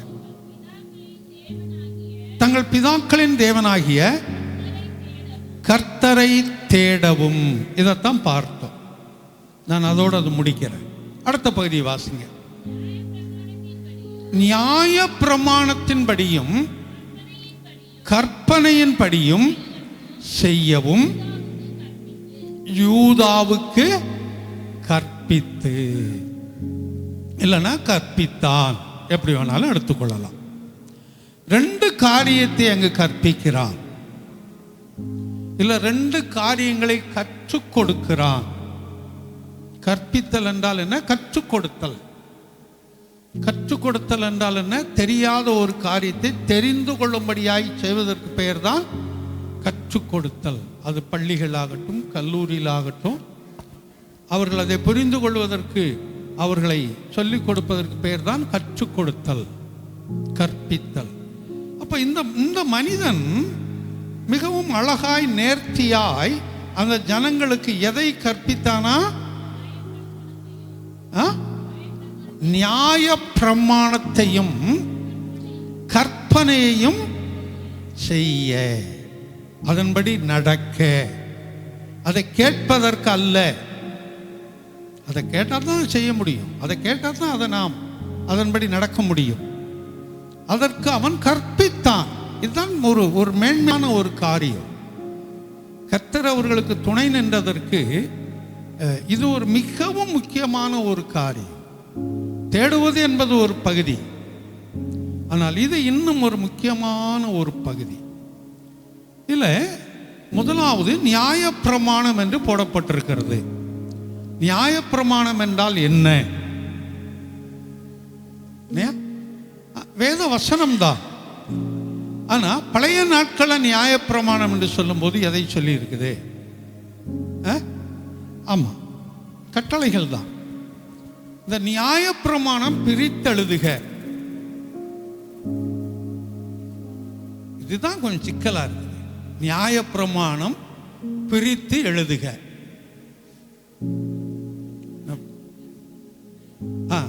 பிரயாணமா? பிரமாணம், நியாயம், நியாயம் பிளஸ் பிரமாணம். நியாயம் என்றால் என்ன? ஒரு ஒழுங்கு. எதுல ஒழுங்கு இல்லாம இருக்கிறோம்? இல்ல, எல்லாவற்றிலும் ஒரு ஒழுங்கு. மனிதனுடைய வாழ்க்கை என்றாலே ஒரு ஒழுங்கு. அது எந்த மனிதனாயிருந்தாலும் சரி, ஒரு ஒழுங்கு வேண்டும். அதே போல நாம் தேசத்தில் வாழுகிறோம் என்றால் தேசத்தில் ஒரு ஒழுங்கு, ஒவ்வொரு தேசத்திற்கும் ஒரு சட்டங்களை வைத்திருப்பார்கள், அது வேறு. கிறிஸ்தவம் என்றால் அது ஒரு ஒழுங்குக்கு உட்பட்டது. எப்படி வேண்டுமானாலும் இருக்கலாம் அப்படின்பது கிறிஸ்தவம் அல்ல. இப்படித்தான் இருக்க வேண்டும் என்பதுதான் கிறிஸ்தவம். கிறிஸ்தவம் என்பது எப்படி வேண்டுமானாலும் இருக்கலாம் என்பது கிறிஸ்தவம் இல்லை. இப்படித்தான் இருக்க வேண்டும் என்பதுதான் கிறிஸ்தவம். அதை மறந்து போகக்கூடாது. அதுதான் நியாயம், அதுதான் ஒழுங்கு. இந்த நியாயத்தை பிரமாணமாய் வைத்தார். பிரமாணம் என்றால் என்ன? கட்டளை. கட்டளை என்றால் ஆர்டர். அது ஒரு கட்டளையாய் வைத்தார். அந்த நியாய பிரமாணத்தை தான் இவன் அங்க என்ன செய்தானா, கற்றுக் கொடுத்தான். அன்னைக்கு இருந்த கர்த்தருடைய பிள்ளைகள் பழைய ஏற்பாட்டின் காலத்தில் எப்படி இருக்க வேண்டும், என்ன செய்ய வேண்டும் என்பதை அவன் அங்கே ஏன் இவன் கற்றுக் கொடுக்க வேண்டிய சூழ்நிலை வந்தது? ஏன் இவன் கற்றுக் கொடுக்கணும்?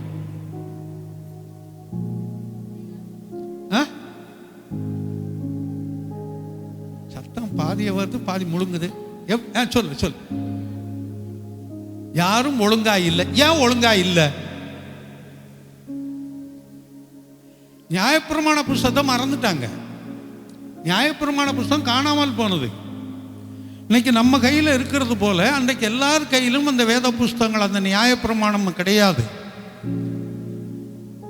அது அந்த ஆசரிப்பு கூடாரத்தில் இல்லை என்றால் பிரதான ஆசாரியன் கையில் மட்டும்தான் அது இருக்கும். மற்றவரிடத்தில் யாரிட்டும் அது இருக்காது.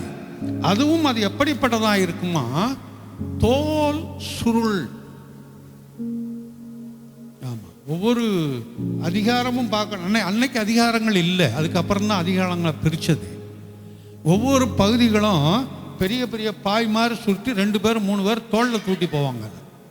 அந்த அளவுக்கு பெரிதாக இருந்த காலங்கள் அது.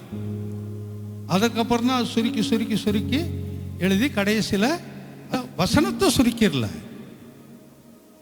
அது எழுத்துக்களை சின்னதாக்கி அதுக்கப்புறம் எழுத்துக்கள் பிரிண்டுக்கு வரும்போது சின்னதாய் மாறி இன்றைக்கு இருக்கிறது. அப்ப அந்த நியாயப்பிரமாணத்தை மறந்து போனார்கள். நியாயப்பிரமாணமே, அந்த புஸ்தகமே தொலைந்து போனது. அதனால ஜனங்களுக்கு அதை போதிக்கிறதுக்கு ஆள் இல்லை. இவனுக்கு கிடைத்தது, இவன் அதை அங்கே ஜனங்களுக்கு கற்றுக் கொடுத்தான். அல்லேலூயா.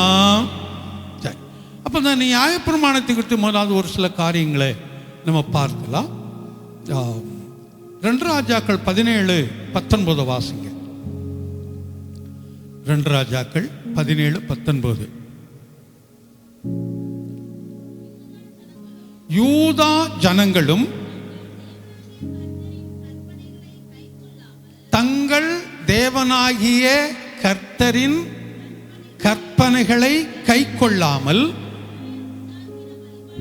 இஸ்ரவேல் உண்டாக்கின வழிபாடுகளை நடந்தார்கள். 2 ஜனங்களை குறித்து அங்க சொல்லி இருக்குது. 2 ஜனங்களை குறித்து நான் நிறைய இந்த ஆரம்ப காலங்களில் 8 குறிப்பு 9 குறிப்புன்னு பேசிட்டு போய்கிட்டே இருப்பேன். நான் என்னுடைய பிரசங்கமே அப்படி தான் இருக்கும் முன்னாடி. அதுக்கப்புறம் அதெல்லாம் விட்டுட்டு ஒரு பகுதியை எடுத்தாலும் அதை நாம் புரிந்து கொள்ள வேண்டும், அதை தெரிந்து கொள்ள வேண்டும் என்பதனால அந்த ஒரே பகுதிக்குள்ள நான் நிற்கிறேன். ஒரு பகுதியை எடுத்தாலும் அதை நாம் என்ன செய்ய வேண்டும்? சரியாய் புரிந்து கொள்ள வேண்டும். அங்கே 2 இனத்தை 2 குழுவை குறித்து சொல்லி இருக்குது. யார் யார்? யூதாவும் இஸ்ரவேலரும். இவர்கள் யார்?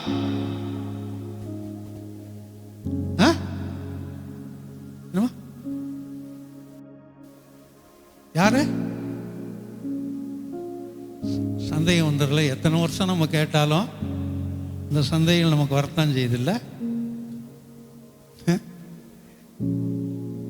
தேவன் உருவாக்கின ஒரு கோத்திரத்தை சார்ந்தவர்கள் தான் இந்த கூட்டம். 12 கோத்திரத்தில் ஒரு 2 கோத்திரம் இது இருக்குது, அவ்வளோதான். கடைசியா இன்றைக்கு வரைக்கும் நிற்கிறது ஒரு கோத்திரம் தான். எந்த கோத்திரம்? யூதா கோத்திரம் தான். இது யூதர்கள், இஸ்ரேல் தேசத்தில் இருக்கிற யூதர்கள் தான் இன்றைக்கு வரை நிற்கிறாங்க. மற்றவர்களெல்லாம் அப்படியே மாற்றி எல்லாம் அந்த 11 கோத்திரமும் போயிருச்சு. இந்த 2 கோத்திரத்தை குறித்து இங்க சொல்லுகிறார்கள். இல்லை, திரும்ப வாசிப்போம். யூதா ஜனங்களும் தங்கள் தேவனாகிய கர்த்தரின், நல்லா நல்லா புரிந்து கொள்ளுங்க, யூதா ஜனங்களும் என்ன சொல்றாங்க? தங்கள், மறந்துடக்கூடாது அந்த ஒரு வார்த்தை, உரிமையுள்ள வார்த்தை.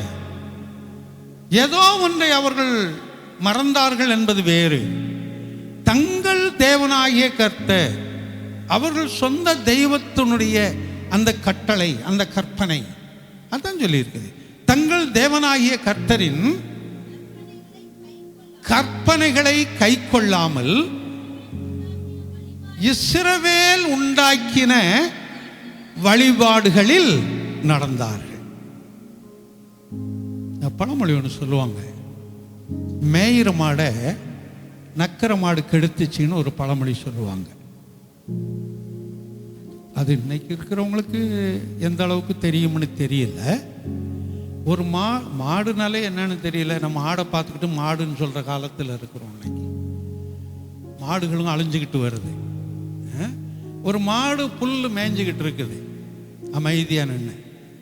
அந்த பக்கம் ஒரு போன மாடு இந்த மாடை நாக்க வச்சு நக்கிக்கிட்டே இருக்குது. இது நக்கிக்கிட்டு இருந்துச்சுன்னா அந்த மாடு என்ன செய்யும்? அது மேயறதை விட்டுரும், அது மேயாது. மேய்ஞ்சிக்கிட்டு இருக்கிற மாடையும் இந்த மாடு போய் என்ன செஞ்சிருச்சு? கெடுத்துருச்சு. அது மாதிரிதான் சிலரோட சேர்ந்து சிலர் கெட்டு போவது. நல்லா இருக்கிறவங்களையும் சிலர் என்ன செஞ்சிருவாங்க? கெடுத்துருவாங்க. ஏன்னா துணைக்கு ஆள் வேணும்ல.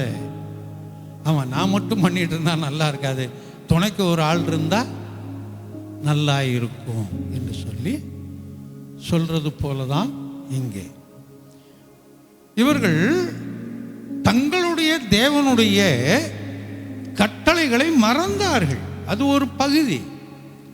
அடுத்து என்ன செய்கிறோம்? என்ன செய்தார்கள்?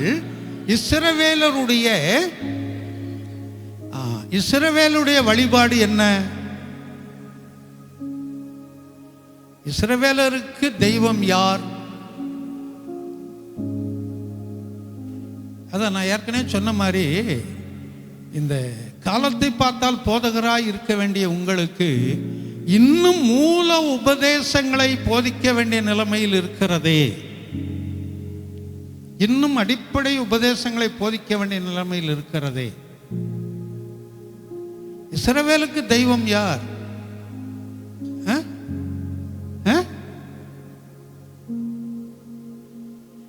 யூதர்களுக்கு யாரோ அவர்தான் இஸ்ரவேலருக்கும்.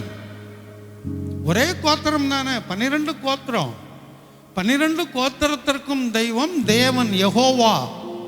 அதிகாரத்தில் யெகோவா என்று சொல்லப்பட்டிருக்கிறது, பிதா என்று சொல்லப்பட்டிருக்கிறது, தேவன் என்று சொல்லப்பட்டிருக்கிறது. அவர்தான். இல்லை, ஒரு கோத்திரம் அவரை மறந்துட்டாங்க. இன்னும் ஒரு கோத்திரம் என்ன செய்து? இஸ்ரவேல் கோத்திரம் என்ன செய்தான்? இஸ்ரவேலுடைய வழிபாட்டிலே இவர்கள் நடந்தார்கள் என்றால் அவர்கள் எதை வழிபட்டார்கள்? யெகோவாவை மறந்து அந்நிய தேவர்களை வழிபட ஆரம்பித்தார்கள். விக்கிரக ஆராதனைக்குள்ளாய் கடந்து போனார்கள். விக்கிரக பலிபீடங்களை கட்டினார்கள். விக்கிரக மேடைகளை கட்டினார்கள். இதுதான், இதெல்லாம் ஆசா இடித்து போட்டானே வாசிக்கிறோம். அந்நிய தேவர்களுடைய மேடைகளையும் பலிபீடங்களையும் விக்கிரக தோப்புகளையும் இடித்து போட்டான். இவைகளெல்லாம் எங்கே இருந்தது? இஸ்ரவேல் தேசத்திலே இருந்தது. அதனுடைய அடிப்படையில் தான் இன்றைக்கும் இஸ்ரேல் தேசத்தில் வந்து கொண்டு இருக்கிறது. ஓரின சேர்க்கை பாவம் அல்ல, ஆணுக்கும் ஆணுக்கும் பெண்ணுக்கும் பெண்ணுக்கும் திருமணம் செய்வது தவறல்ல. இந்த போதனைகள்லாம் இன்றைக்கு இஸ்ரேல் தேசத்தில் வந்து கொண்டு இருக்கிறது. இந்த பாவங்கள்லாம் அங்கே இன்றைக்கு உருவாகி கொண்டு இருக்கிறது. அது தேவன் வெறுக்கக்கூடிய பாவம், தேவன் வெறுக்கக்கூடியதான அது ஒரு மோசமான ஒரு பாவம். ஆனால் இங்கே வரும்போது இந்த யூத ஜனங்கள் என்ன செய்தார்களா, இஸ்ரவேல் ஜனங்களுடைய வழிபாட்டை பின்பற்ற ஆரம்பித்தார்கள். ஏன்னா அவர்களும் தேவனை ஆராதிக்கக்கூடியவர்கள் தானே. அப்போ அதை நாம் ஆராதிக்கிறதுல தவறு ஒன்றும் இல்லையே என்று இவர்கள் என்ன செய்ய ஆரம்பித்தார்கள், நினைத்தார்கள். அப்போ இவர்களை கெடுத்தது யார்? இஸ்ரவேல் ஜனங்கள். இஸ்ரவேல் ஜனங்கள் தான் யூத ஜனங்களை கெடுத்தது. அதைத்தான் நம்ம இதில் வாசிக்கிறோம். அப்படிப்பட்ட சூழ்நிலையில தான் பின்னாடி வரும்போது அவர்கள் என்ன சொல்லுகிறார்கள்? யாத்ராகமம் 13:9 வாசிங்க. யாத்ராகமம் 13:9. கர்த்தருடைய நியாயப்பிரமாணம் உன் வாயில் இருக்கும்படி கையிலே ஒரு அடையாளமாகவும் கண்களின் நடுவே நினைப்பூடுதல். அதான் சொல்லுவாங்க, சிலர் பொட்டு வைக்கிறவங்கள சொன்னால் பைபிளில் சொல்லியிருக்க கண்ணுக்கு நடுவில் வைக்க சொல்லி அதான் வச்சிருக்கிறேன் அப்படிம்பாங்க. நினைப்பூட்டுதல் அதல்ல, வேத வசனத்தை நினைப்பூட்டுவதற்கு. ஏன் கண்களுக்கு நடுவுலன்னு சொல்லணும்? கண்களுக்கு நடுவு 2 புருவத்துக்கு நடுவு இந்த இடம், அங்க ஏன் சொல்லணும்? அத ஞாபகத்தில் வேற எங்கேயும் வச்சா ஞாபகத்தில் இருக்காதா? ஒன்று பார்ப்பதற்கு மாத்திரம் இல்லை, இந்த இடத்துல முக்கியமான சரீரத்தில் உள்ள ஒரு குறி ஒன்று இருக்கிறதா மேல. மற்றவங்க சொன்னாங்கன்னா நெற்றிக்கண் அப்படின்னு சொல்லுவாங்க, நமக்கு அதை சொல்ல வரல. இந்த மஸ்மரிசம் பண்றவங்கெல்லாம் இந்த இடத்தை குறிப்பிட்டு பார்ப்பாங்க. கண்களை பார்ப்பது மாத்திரமல்ல, இந்த இடத்த 2 இடத்துக்கு சமீபத்தில் அந்த இடத்துல கை வச்சாங்கன்னா, அது அந்த வர்மக்கலைன்னு சொல்லுவாங்கல்ல, அந்த மாதிரி வர்றதுல இந்த இடத்துல ஒரு பாயிண்ட் இருக்குதான். சரீரத்துக்குள்ள ஒரு முக்கியமான ஒரு பாயிண்ட் எல்லாம் இருக்குதான். அது வர்மக்கலை படித்தவங்களுக்கு தெரியும். எங்க யாரும் படித்தவங்க இருக்கிறீங்களா? வர்மம்னாலே என்னன்னு தெரியாது, பிற கலைனா என்ன நாங்கள் தெரிஞ்சுக்கிறது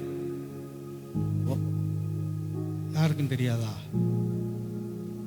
சரி, தெரியாது, தெரியாமலே இருக்கட்டும், நல்லது. அதுக்குள்ள நான் கடந்து போகலை. காரணம் என்னன்னா, எனக்கும் அது தெரியாது, அதனால நான் சொல்றதுக்கு வாய்ப்புகள் இல்லை. இங்க வரும்போது அந்த கண்களுக்கு நடுவே நினைப்பூட்டுதலாக இருக்க கடவுது எது? நியாயப்பிரமாணம். அப்ப அந்த அளவுக்கு முக்கியத்துவம் கொடு என்ற அடிப்படையில் சொல்லப்பட்டிருக்கிறது. இப்படி சொல்லப்பட்டது யாருக்காக? இஸ்ரவேல் ஜனங்களுக்காக, அந்த 12 கோத்திரங்களுக்காக. அடிமைத்தனத்தில் 400 வருடம் இருந்து அவர் வெளியிலே புறப்பட்டு வரும்போது, அங்கே மோசையினால் வழிநடத்தப்படும் போது தேவன் அவர்களுக்கு கொடுத்த ஒரு கட்டளை இது. இதைத்தான் காலப்போக்கில் யார் விட்டு விட்டது? இஸ்ரவேல் ஜனங்கள் விட்டு விட்டார்கள்.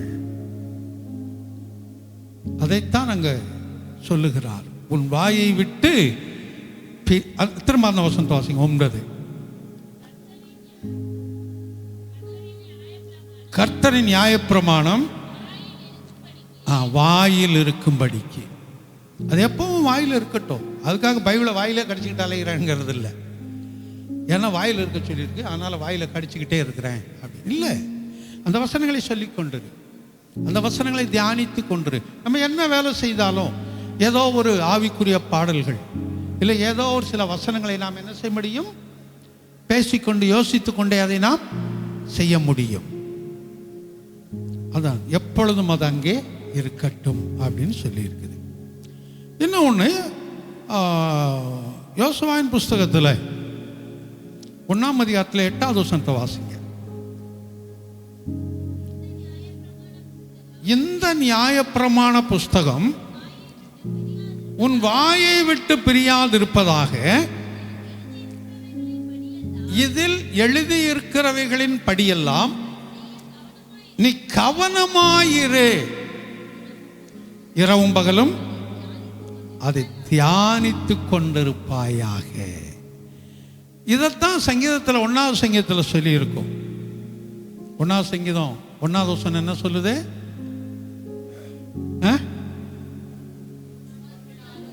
நடவாமலும், யாராவது ஆரம்பிச்சு விட்டா தான், துவக்கினா தான் அது வரும், ஸ்டார்டிங் ட்ரபிள். சரி, உட்காராமலும் இருந்து அவருடைய வேதத்தில் எப்ப தியானமா இருந்து? இரவும் பகலும், இரவும் பகலும் அவருடைய வேதத்தில் தியானமாயிருந்த. அன்னைக்கு வேதம் என்று சொல்லப்பட்டது நியாயப்பிரமாணம் தான். அன்றைக்கு வேதம் என்று சொல்லப்பட்டது நியாயப்பிரமாணம். அப்ப இரவும் பகலும் எப்படி அதில் தியானமா இருக்க முடியும்? நீங்கள் பகல் முழுவதும் ஏதாவது ஒரு வசனத்தை, இல்லாவிட்டால் ஏதாவது ஆவிக்குரிய வார்த்தைகளை நீங்க யோசித்து கொண்டே இருங்க. அந்த ஆவிக்குரிய காரியங்களை சிந்தித்து கொண்டே இருங்க. ஏதாவது செய்திகளை யோசித்து கொண்டே இருங்க. இரவுல நீங்க தூங்கும்போது உங்களுக்கு அதான் தெரியும். நீங்க பகல்ல என்ன யோசிக்கிறீங்களோ அதான் இரவுல தெரியும் உங்களுக்கு. நீங்க பாருங்க, நீங்க யாரும் அதை யோசித்து பார்க்கறது இல்லை. அப்போ சரியா தூக்கம் வரலன்னா கொஞ்சம் வேத வசனத்தை சொல்லிக்கிட்டே இருந்து பாருங்க, வேத வசனத்தை கேட்டு பாருங்க. இன்னைக்கு நிறைய அந்த ஆடியோலாம் இருக்குது இல்லை, செல்லுலேயே ஆடியோ இருக்குது. அதில் போட்டு விட்டு நீங்கள் கேட்டுக்கிட்டே இருந்தீங்கன்னா தானே தூக்கம். நான் ஒன்று சொன்னேன்னு நினைக்கிறேன். ஒரு அம்மா பாஸ்டருக்கு ஃபோன் பண்ணிச்சான். ராத்திரி 11 மணி. Pastor phone எடுத்துருக்கிறாரு. என்னம்மா, என்ன விஷயம், என்ன திடீர்னு இந்நேரம் ஃபோன் பண்ணுறீங்க? ஒன்றும் இல்லை பாஸ்டர்,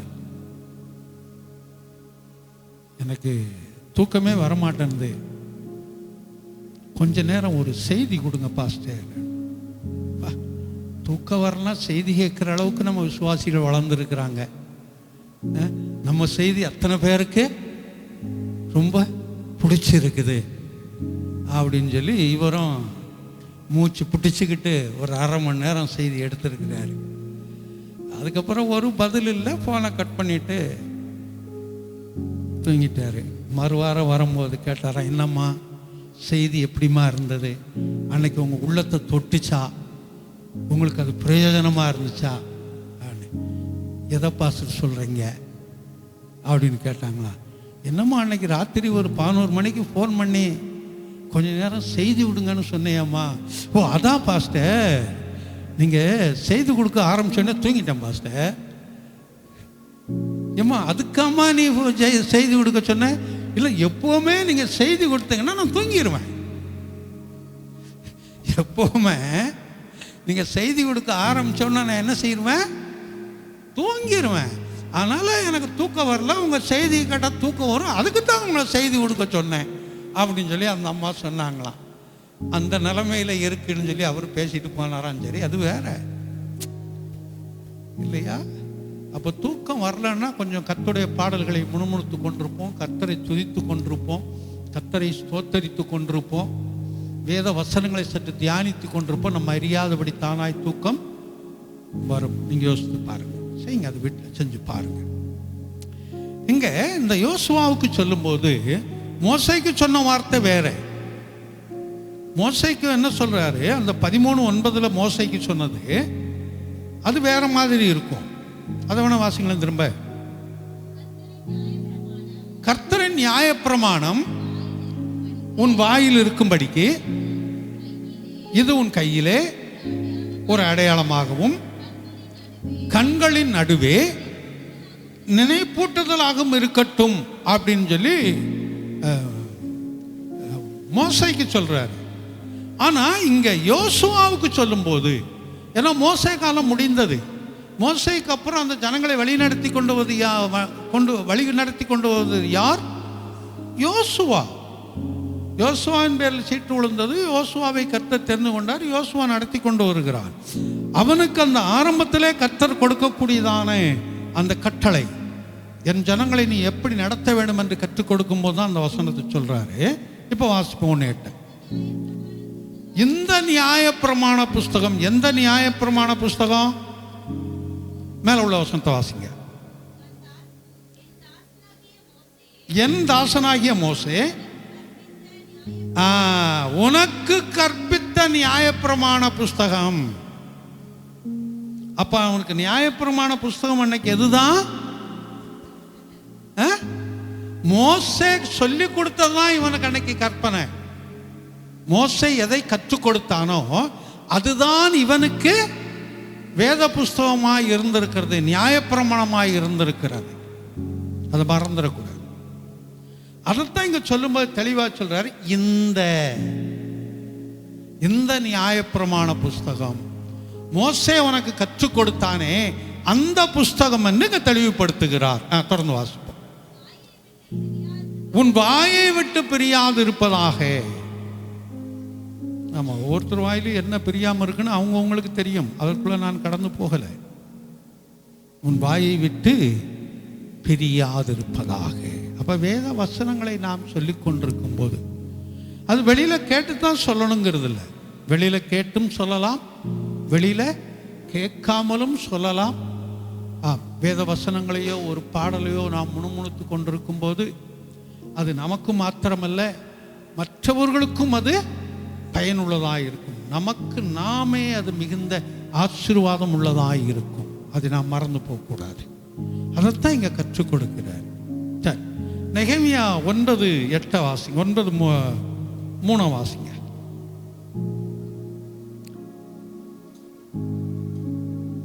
நெகேமியா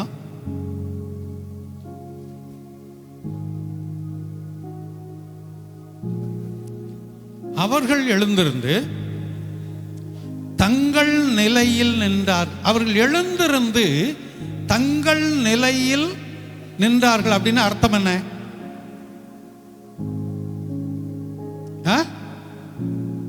அவர்கள் எழுந்து தங்கள் நிலையில் நின்றார்கள் அப்படின்னா அர்த்தம் என்ன? அட்டென்ஷன் அப்படின்னு அர்த்தம் என்ன? அப்படின்னா என்னப்பா? அட்டென்ஷன் என்ன? ஸ்டடியா இருக்கிறது. எப்படி ஸ்டடியா இருக்கிறது? நேர நிக்கணும், காலும் கையும் ஒரே மாதிரி அடக்கி வச்சு. உங்களுக்கெல்லாம் சொல்றது இல்லையா? அதை சொல்றாங்களா? எப்படி இப்படி வச்சுக்கிட்டு இப்படி வச்சுக்கணும் இல்லைன்னா எப்படி நிக்கணுமா? காலும் கையும் வச்சுட்டு ஒரே மாதிரி நிக்கிறது. வலது பக்கம் இடது பக்கம் திரும்பினா என்ன ஆகும் தெரியுமா? முன்னாடியெல்லாம் பெரம்பு இருக்கும், இப்பெல்லாம் எல்லாம் வச்சு இருப்பாங்க அந்த பிளார்னு. அந்த பிடி மாஸ்டர் எங்க திரும்புற, ஏன் திரும்புற, என்ன சொல்லி இருக்குது அப்படிம்பாங்க. அவங்க சொல்ற வரைக்கும் அப்படித்தான் நிக்கணும். அவங்க அடுத்த வார்த்தை சொல்லும் வரைக்கும் அது அந்த பொசிஷன் என்ன செய்யக்கூடாது? மாறக்கூடாது. அப்படிதான் இருக்கணும். அதுதான் தங்கள் நிலை. தங்கள் நிலை. அவங்க எழுந்து நின்ற அந்த பொசிஷன் விட்டு மாறல. அவங்க அப்படியே நின்றுகிட்டு இருந்தாங்க. வாசிங்க. அப்பொழுது ஒரு ஜாமம் மட்டும். எப்பொழுது? எழுந்து அவர்கள் நிலையிலே நிற்கும் போது ஒரு ஜாமம் மட்டும். அப்ப எவ்வளவு நேரம் அவங்க நின்றுகிட்டு இருந்தாங்க? அப்படி ஒரு ஜாமம் நின்றுகிட்டு இருந்தாங்க. ஒரு ஜாமம் நின்றுகிட்டு இருந்தாங்க. தொடர்ந்து வாசிங்க. அவர்கள் தேவனாகிய கர்த்தரின் என் நியாயப்பிரமாண புஸ்தகம் இப்ப கண்டெடுக்கப்பட்டது. மேல நீங்க எஸ்ராவில் பாருங்க, தெரியும். அப்படி கண்டெடுக்கப்பட்ட புஸ்தகத்தை இங்க வாசிக்க ஆரம்பிக்கிறாங்க. எப்படி வாசிக்கிறாங்களா? அத எழுந்து நின்று தங்கள் நிலையில் நின்று, எழுந்து தங்கள் நிலையில் நின்று ஒரு ஜாமம் அதை வாசித்தார்கள். ஏன் எழுந்து நின்று வாசிக்கணும்? ஒரு மரியாதை கொடுப்பதற்கு. சிலர் வரும்போது எழுந்து நிற்க சொல்றாங்கல்ல, எதுக்கு எழுந்து நிற்க சொல்றாங்க? ஆனா அந்த பிள்ளைங்க பாடு இன்னும் ரொம்ப பாடு. இந்த படிக்கிற பிள்ளைங்க, யாராவது மந்திரி வாரான், தலைவர் வாரானா, அவன் 10 மணிக்கு வருவான். இந்த பிள்ளைகளை காலையில் 6 மணிக்கே கொண்டு அங்கே போட்டுருவாங்க. அங்கே பார்க்க முடியாது, இங்கே ஓட முடியாது, நிற்க முடியாது, நின்ன இடத்துலையே நின்றுக்கிட்டு இருக்கணும். மயங்கெல்லாம் விழுந்துட்டாங்கன்னு பேப்பர்லலாம் வருது. அது ரொம்ப கொடுமை பிள்ளைகளுக்கு. அது பிள்ளைங்க வர்றாங்கன்னா அந்த வர்ற மந்திரிகளை ஒரு நாளைக்கு அப்படி நிற்க வைக்கணும், வெயிலில் தலைவர்களை நிற்க வைக்கணும். பிள்ளைகள்லாம் வர்றாங்க, 10 மணிக்கு வர்றாங்க, நின்று 6 மணிக்கு கொண்டு நிறுத்தி வைக்கணும். அவங்க பிள்ளைங்களை 12 மணிக்கு அங்கே வர வைக்கணும். அப்போ தெரியும் அவங்களுக்கு அவனுடைய அருமை என்னன்னு சொல்லி, இல்லையா? அப்போ ஒரு மரியாதை கொடுப்பது, மரியாதை. இந்த வேத புஸ்தகத்தின் நியாயப்பிரமாணத்திற்கு அவர்கள் அந்த அன்னைக்கு இருந்த அந்த இஸ்ரவேல் ஜனங்கள் அவ்வளவு மரியாதை கொடுத்திருக்கிறார்கள். இதை எழுந்து நின்று வாசித்து இதை ஒரு நல்ல ஒரு துணியில சுருட்டி அதுக்கப்புறம் அதை கொண்டு போய் ஒரு இடத்துல வைப்பாங்களாம். ஒவ்வொரு முறையும் இதை எடுக்கும்போது அதை கைகளை சுத்தமாய் கழுவி அதற்கப்புறம் வந்துதான் இதை எடுப்பார்களாம். இந்த புஸ்தகம் நம்ம கையில மொழிபெயர்த்ததுங்கிறதெல்லாம் சாதாரண காரியம் இல்லை. அந்த பழைய கைப்பிரதிகளில் இருந்தும் பழைய தோல் சுருள்ல இருந்தும் இப்படி மொழிபெயர்க்கிறதற்கு அவர்கள் மொழிபெயர்க்கும் போது ஒரு புதிய பேனாவை எடுத்து, அன்னைக்கு இப்படி பேனாக்கள்லாம் கிடையாது, மை தொட்டு எழுதுறதாயிரும். மைக்குன்னு இருக்கும். இன்னைக்கு யாரும் அதை பார்த்துருக்க மாட்டேங்க. தனியாக அன்னைக்கு மை பாட்டில் மாதிரி இருக்கும், அதுக்குள்ளே குச்சி மாதிரி ஒன்று கிடக்கும், அதில் ஒரு நிப்பு இருக்கும், அதில் தொட்டு எழுதுவாங்க. முடித்த உடனே 2-3 எழுத்து முடிஞ்சால் திரும்ப தொட்டு எழுதுவாங்க. அப்படித்தான் எழுதுனது. அதுக்கப்புறம் தான் இந்த மாதிரி பேனாவெல்லாம் உருவாக்கி வந்துச்சு. அதுக்கப்புறம் பால் பாயிண்ட் வந்துச்சு, அதுக்கப்புறம் ஜெல்லு வந்துச்சு, அதுக்கப்புறம் சொல்லு வந்துச்சு. அது என்னென்னமோ போய்கிட்டு இருக்குது. இன்னும் என்ன வரப்போதோ தெரியாது, இல்லையா? அப்போ இந்த பைபிள்களை மொழிபெயர்க்கும் போது அவர்கள் உட்கார்ந்து எழுத ஆரம்பிப்பார்கள் என்றால் இதில் அந்த மொழிபெயர்ப்பில் எத்தனை வார்த்தைகள் இருக்குதோ அத்தனை வார்த்தை இதில் இருக்கணுமா? அத்தனை வார்த்தை இல்லாமல் கூடி குறைவாக இருந்துச்சுன்னு சொன்னால் திரும்ப அதை ஒரு முறை அப்படியே பார்த்து வருவாங்களாம். எங்கேயாவது தப்பு இருந்துச்சுன்னு தெரிஞ்சால் அந்த காப்பி அப்படியே தூக்கி வச்சிருவாங்களாம். அந்த பேனா உடச்சி போட்டுருவாங்களாம், மைக்குண்டை போட்டுருவாங்களாம். திரும்ப குளிச்சுட்டு வந்து திரும்ப புதிய பேப்பர் எடுத்து உட்கார்ந்து எழுத ஆரம்பிப்பாங்களாம். கரெக்ஷன் ஏதாவது எழுத்துகள் பிழை வந்ததுன்னு சொன்னா அந்த எழுத்து பிழை வரும்போது இதைத்தான் செய்வாங்களாம். அந்த எது வரைக்கும் எழுதுனாங்களோ அது வரைக்கும் ஒதுக்கிடுவாங்களாம். அந்த பக்கத்தை அப்படியே எழுதின பக்கத்தை ஒதுக்கிட்டு அந்த பேனாவை ஒடிச்சிருவாங்களாம். அந்த மைக்குண்டை மாற்றிடுவாங்களாம். திரும்ப போய் குளிச்சுட்டு வந்து உட்காருவாங்க. அதுக்கப்புறம் தான் அந்த பக்கத்தை எழுத ஆரம்பிப்பாங்களா. இப்படி எழுதி எழுதி எழுதி கொண்டு வந்து சேர்த்து பிரிண்ட் பண்ண தான் நம்ம கையில் இருக்கிற பைபிள். சாதாரண ஏதோ ஒன்று பார்த்தாங்க, அவங்க மொழிபெயர்த்தாங்க, எழுதுனாங்கிறதெல்லாம் கிடையாது. அந்த அளவுக்கு இதற்கு அந்த பக்தியையும் அந்த பரவசத்தையும் கொடுத்து மொழிபெயர்த்த புஸ்தகம் நம்ம கையில் இருப்பது. சரி, அது ஒரு பகுதி இருக்கட்டும்.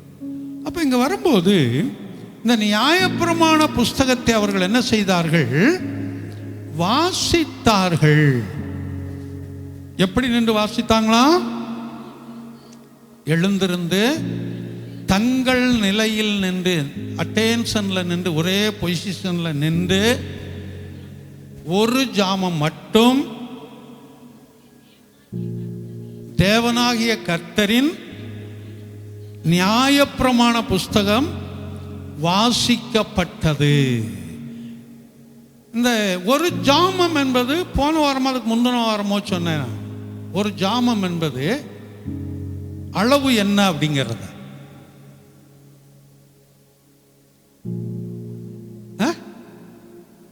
3 மணி நேரம் இருக்குமா? ஆமா. அதாவது ரோமர்களுடைய மணி நேரத்தின்படி 3 மணி நேரம் ஒரு ஜாமம் என்பது. யூதர்களுடைய முறைமையின்படி 4 மணி நேரம். ரோமர்கள் முறைமையில் எத்தனை மணி நேரம்? 3 மணி நேரம் ஒரு ஜாமம். யூதர்கள் முறைமையில் 4 மணி நேரம் ஒரு ஜாமம். இங்க வாசிக்கக்கூடியவர்கள் யூதர்களா ரோமர்களா? யூதர்கள். அப்ப யூதர்களுடைய அந்த ஜாமம் தான் ஒரு ஜாமம். ஒரு ஜாமம்னா எத்தனை மணி நேரம்? 4 மணி நேரம். எப்படி இருந்து அதை வாசித்திருக்கிறாங்க? தங்கள் நிலையில் நின்று அதை வாசித்தார்கள். எந்திரிச்சு யாரும் பாத்ரூமுக்கு போகல. பிள்ளை அழுகுதுன்னு எதுவும் பிஸ்கட் காப்பி கொடுக்கல. எழுந்து நின்றவர்கள் தான் அதை வாசித்தார்கள்.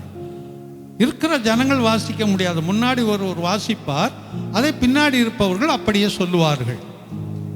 அதான் வாசிப்பது. அன்றைக்கு நமக்கு ஒரு மணி நேரம் 1.5 மணி நேரம் உட்காரவே முடியல. காலை நீட்டிக்கிறோம், கையை நீட்டிக்கிறோம், இங்கே வளைகிறோம், அங்கே வளைகிறோம். என்னன்னு சேர்த்தா நான் சொல்ல வரேன் இல்லையா? நம்மன்னு தான் சொல்கிறேன், உங்களை நான் சொல்லலை. உங்களை நான் சொல்ல என்னவும் சேர்த்தான் சொல்கிறேன். அங்கே நீட்டிக்கிறோம், இங்கே நீட்டிக்கிறோம், இப்படி நெளிகிறோம், அப்படி நெளிகிறோம். ஆமாம், இனி ஒரு ராடு போட்டு வந்துடணும் முதுகுக்கு 2 பக்கம், இந்த பக்கம் அந்த பக்கம் நெளியாதபடி. இந்த பைக்குக்கெல்லாம் இப்போ இல்லை. பைக்கில் கொஞ்ச நாள் இருந்துச்சு. அந்த சென்ட்ரல் சீட்டில் கொஞ்சம் தலை வரைக்கும் உயரமாக ஒரு ஃப்ரேம் ஒன்று போட்டு வச்சுருப்பாங்க. இப்போ இல்லை அது. அவன் ஏதோ ஒரு வண்டிக்கு தான் பர்டிகுலராக அந்த ஃப்ரண்ட் சீட்டு முடிகிற இடத்துல சென்டரில் ஒன்று போட்டிருப்பாங்க. அதில் பின்னாடி இருக்கிறவங்க சாந்துக்கிற மாதிரியா இல்லை, அதை ஓட்டுறவங்க சாந்துக்கிற மாதிரியா இல்லை.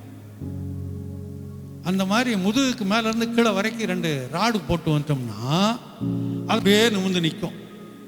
இந்த பக்கம் திரும்ப முடியாது, இந்த பக்கம் திரும்ப முடியாது, இப்படியே நின்றுக்கிட்டே இருக்கலாம் இல்லை? ஆமாம், நம்மளால் ஒரு மணி நேரம் 1.5 மணி நேரம் நம்மால் என்ன செய்ய முடியல, இருக்க முடியல.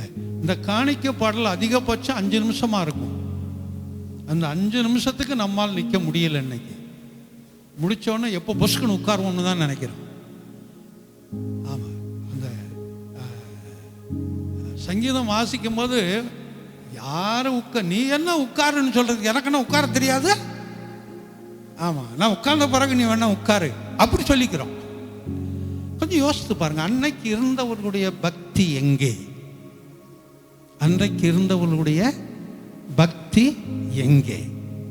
நம்முடைய பக்தி எங்கே?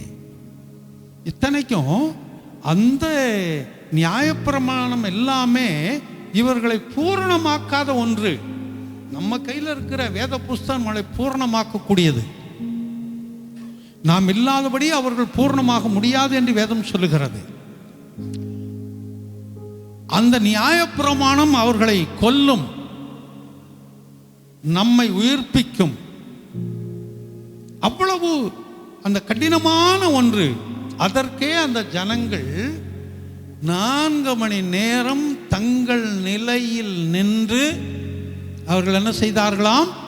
அந்த வேதத்தை வாசித்தார்கள். அவ்வளவு முக்கியத்துவம் கொடுத்தார்கள் வேத வசனத்திற்கு. அன்றைக்கு வேத வசனம் எது அவர்களுக்கு? நியாயப்பிரமாணம்.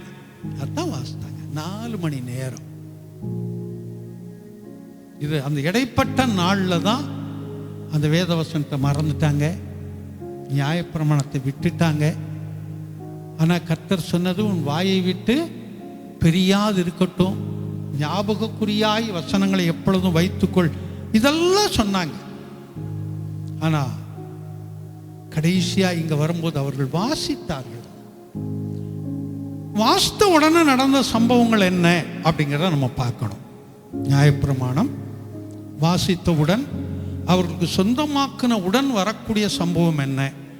சங்கீதம் 48 வாசிப்போம். 48. என் தேவனே, உமக்கு பிரியமானதை செய்ய விரும்புகிறேன். உம்முடைய நியாயப்பிரமாணம் என் உள்ளத்திற்குள் இருக்கிறது. லேலுயா. நியாயப்பிரமாணத்தை விட்டுட்டாங்க, நியாயப்பிரமாணத்தை மறந்துட்டாங்க. அதற்கு ஜனங்கள் காரணமா, ராஜா காரணமா, பிரதான ஆசாரியன் காரணமா? அன்றைக்கு ராஜாக்கள் இல்லை, மோசே அவ்வளோதான். தன்னை நடத்தின தலைவன் காரணமா? அதெல்லாம் வேறு, யார் நடத்தினார்களோ தெரியாது. ஆனால் நியாயப்பிரமாண புஸ்தகம் இல்லை, அவர்கள் கீழ்ப்படியவில்லை, போய்விட்டார்கள். அதனால் கர்த்தர் அவர்கள் என்ன செய்ய வேண்டும் என்று கற்றுக் கொடுக்கிறார். இப்போ இங்கே வரும்போது இந்த மனிதன் என்ன சொல்கிறான்? இந்த நியாயப்பிரமாண புஸ்தகம் என் உள்ளத்திற்குள் இருக்கிறது. லேலுயா. நம்ம சாப்பிட்றோம், ஏன் சாப்பிட்றோம்? ஏன் சாப்பிட்றோம்? ஏன் சாப்பிட்றோம் தெரியாதா? ஏன் சாப்பிட்றோம்? எனர்ஜி கிடைக்கிறதுக்கா? எனர்ஜி கிடைக்கிறதுக்கு எதுவும் குடிச்சா கூட தான் எனர்ஜி கிடைக்குது. வேற எதுக்கு சாப்பிட்றோம்? பசி போறதுக்கு சாப்பிட்றோம், அவ்வளவுதான். பசி தீர்றதுக்கு சாப்பிட்றோம். அதனால என்ன பயன்னா தான் எனர்ஜி கிடைக்குது. சாப்பிட்றதுனால என்ன பயன்னா எனர்ஜி கிடைக்குது. ஆனா எனர்ஜி கிடைக்கணும்னுங்க சாப்பிட்றவங்க எத்தனை பேரு? எனக்கு பலன் வரணும்னு சாப்பிட்றவங்க எத்தனை பேரு? இல்லைங்க. நம்மளாம் எதுக்காக சாப்பிட்றோம்?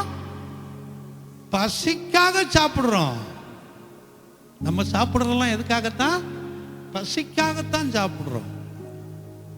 ஆமா, உயிர் வாழணும் என்பதற்காக நம்ம சாப்பிடுறோம். சொல்றது போல சாப்பிட்றதுக்குன்னு ஒரு கூட்டம் இருக்குது, சாப்பிட்றதுக்குன்னு உயிர் வாழ்ற கூட்டம் ஒன்று இருக்குது. ஆமா, அதை சாப்பிடணும், இதை சாப்பிடணும், எப்போ பாரு சாப்பிடணும், அதை சாப்பிடணும், இதை சாப்பிடணும். அது சாப்பிட்றதுக்குனே வாழக்கூடிய கூட்டம் அது இல்லை. நம்ம எந்த கூட்டம்? உயிர் வாழ்றதுக்கு ஏதாவது சாப்பிட்டா போதுங்க. ஆமா, அந்த நேரத்துக்கு பசியை ஏதாவது எனக்கு தீர்த்தால் போதும், அப்படி சாப்பிடக்கூடியவர்கள் நம்ம. அப்ப சாப்பிடும்போது பசி தீருது, அப்புறம் அது எனர்ஜி, அது வருது, அது வேறு. எனர்ஜி வருதோ எனர்ஜியை கெடுக்குதோ அதெல்லாம் வேறு, அதுக்குள்ள நான் கடந்து போகலை. அதே போல இங்க வேத வசனம், அதாவது உம்முடைய நியாய பிரமாணம் என்னுடைய உள்ளத்திற்குள் இருக்கிறது. அது உள்ளத்துக்குள்ள இருக்கும்போது என்ன நடக்குது? உள்ளத்துக்குள்ள இருந்தா என்ன நடக்கும்? அதே வசனத்தை திரும்ப வாசிங்க. என் தேவனே, உமக்கு பிரியமானதை செய்ய விரும்புகிறேன். அல்லேலூயா. எனக்கு பிரியமானதை செய்ய நான் விரும்பலையா, உமக்கு பிரியமானதை செய்ய விரும்புறேன். எப்போ? உம்முடைய நியாயப்பிரமாணம் என் உள்ளத்துக்குள்ள இருக்கும்போது, உம்முடைய வேத வசனம் எனக்குள்ளாய் இருக்கும்போது, உமக்கு பிரியமானதை செய்ய நான் விரும்புகிறேன். அப்ப வேத வசனம் உள்ளத்துக்குள்ள இல்லைன்னு சொன்னா இப்படி சொல்றேன் திருப்பி, எல்லாவற்றையும் நம்முடைய விருப்பம் போல் நாம் செய்து கொண்டு இருக்கிறோம் என்றால் நியாயப்பிரமாணம் உள்ளத்துல இல்லைன்னு அர்த்தம். வேதவசனம் நம்முடைய உள்ளத்துல இல்லைன்னு அர்த்தம். நம்ம விருப்பம் போல் நம்ம நினைப்பதெல்லாம் செய்து கொண்டு இருப்போம் என்றால் வேத வசனம் நமக்குள்ளாய் இல்லை என்ற அர்த்தம். வேத வசனம் நமக்குள்ளாய் இருக்கும் என்று சொன்னால் தேவனுக்கு பிரியமானதை நாம் செய்ய கற்றுக்கொள்ளுகிறோம். இது தேவனுக்கு பிரியமாய் இருக்குமா? இது தேவனுடைய சித்தமா? தேவனுடைய விருப்பமும் சித்தமும் ஏறத்தாழ ஒன்றுதான். விருப்பமா? இப்படி நாம் யோசிக்க ஆரம்பிப்போம். இந்த மனிதன் அதைத்தான் இங்கே செய்கிறான். நியாயப்பிரமாணம் என் உள்ளத்துக்குள்ள இருக்குது, ஆனால் உமக்கு விருப்பமானதை நான் செய்கிறேன். அப்போ ஒரு மனிதன் இதனாலதான் நியாயப்பிரமாணத்தை முக்கியப்படுத்தினார். அங்கே அந்த ஜனங்களிடத்தில் நியாயப்பிரமாணம் இல்லை என்று சொன்ன போது, நியாயப்பிரமாணத்தை விட்டுவிட்டு அவர்களுடைய பங்கை விட்டுவிட்டு இஸ்ரவேல் ஜனங்கள் செய்ததான தவறான காரியங்களையும் மாய்மாலமான காரியங்களையும் அவர்கள் இப்படி செய்கிறார்கள், இவர்கள் இப்படி செய்கிறார்கள் என்று சொல்லி இவர்கள் செய்து கொண்டிருந்ததற்கு காரணம் அந்த ஜனங்களை பார்த்து அதை தேவன் தவறு என்று அங்கே கற்றுக் கொடுத்து நியாயப்பிரமாணத்தை பின்பற்றி என்று சொல்லுகிறார். நியாயப்பிரமாணத்தை வாசி என்று சொல்லுகிறார். நியாயப்பிரமாணத்தை ஞாபகக்குறியாய் வை என்று சொல்லுகிறார். நியாயப்பிரமாணம் வாயை விட்டு பிரியாது இருப்பதாக என்று சொல்லுகிறார். அதற்கு முக்கியத்துவம் கொடுத்து கொண்டே வருகிறார். இங்க நியாயப்பிரமாணம் இவனுடைய உள்ளத்தில் இருக்கிறது. அது உள்ளத்தில் இருக்கும்போது தேவனுக்கு விருப்பமான காரியங்களை செய்யும்படியாய் இவன் விரும்புகிறான். அல்லேலூயா. அடுத்ததாக ரோமர் 3:20 வாசிப்போம். ரோமர் 3:20.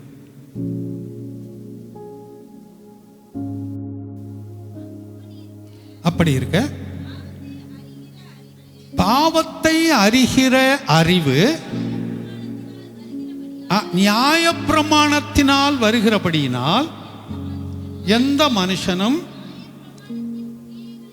நியாயப்பிரமாணத்தின் கிரியையினாலே தேவனுக்கு முன்பாக நீதிமாக்கப்படுறதில்லை. அதான் நான் முதல்ல சொன்னேன், அவர்களுக்கு பூரணம் கிடையாது. புதிய ஏற்பாடு இல்லாமல் அவர்களுக்கு பூரணம் கிடையாது. கிருபையின் பிரமாணம் புதிய ஏற்பாடு, அவர்களுக்கு தான் நியாயப்பிரமாணம். நியாயப்பிரமாணம் எப்போ முடிவுக்கு வந்தது? இயேசுவானவர் ஆணிகளை சிலுவையிலே ஆணிகளை வைத்து அடித்தார். அப்பதான் முடிவு வந்தது. அதற்கு பின்புதான் கிருபையின் பிரமாணம் வருகிறது. அப்ப இந்த நியாயப்பிரமாணம் செய்யற வேலை என்ன? இப்ப வாஸ்தவ வசனத்துல பாவத்தை அறிகிற அறிவை அவர்களுக்கு கொடுத்தது. ஏன்னா அந்த 10 கட்டளையில சொல்லுது, ஆமா, பிறனுடைய பொருளை நீ என்ன செய்யாத, அபகரிக்காதன்னு சொல்லுது, கொலை செய்யாதன்னு சொல்லுது, அடுத்துடைய மனைவியை நீ இச்சிக்காதேன்னு சொல்லுது. இல்ல, இப்படி ஒரு 10 விதமான காரியங்களை அங்க சொல்லிக்கொண்டே வர்றாரு. இதெல்லாம் மாற்றி புதிய ஏற்பாட்டுக்குள்ளாய் வரும்போது ஒவ்வொன்றுக்கும் வேறு மாதிரி அது அர்த்தம் வருகிறது. அது இப்ப வேண்டாம் நமக்கு. இந்த பாவத்தை குறித்து உணர்வை கொண்டு வருது. 9ல சரியா இருந்து 1 செய்யாம போனாலும் அவங்களுக்கு தண்டனை தண்டனை தான். தண்டனை தண்டனை, அதுல மாற்றமே கிடையாது. 9 சரியா செஞ்சுட்டேன், 1 தானுங்க அதுல தப்பு செய்யல. அதனால இயேசுவானவர்கிட்ட அந்த வாலிபன் கேட்கிறான், நியாயப்பிரமாணத்தின்படி நடனதுக்கு நான் சின்ன வயசுல இருந்தே அதெல்லாம் கடைப்பிடிச்சு வாரேன். சரி, அப்படியாப்பா, இருக்கிற உன் சொத்தெல்லாம் வித்து ஏழைகளுக்கு கொடுத்துட்டேன்டவா.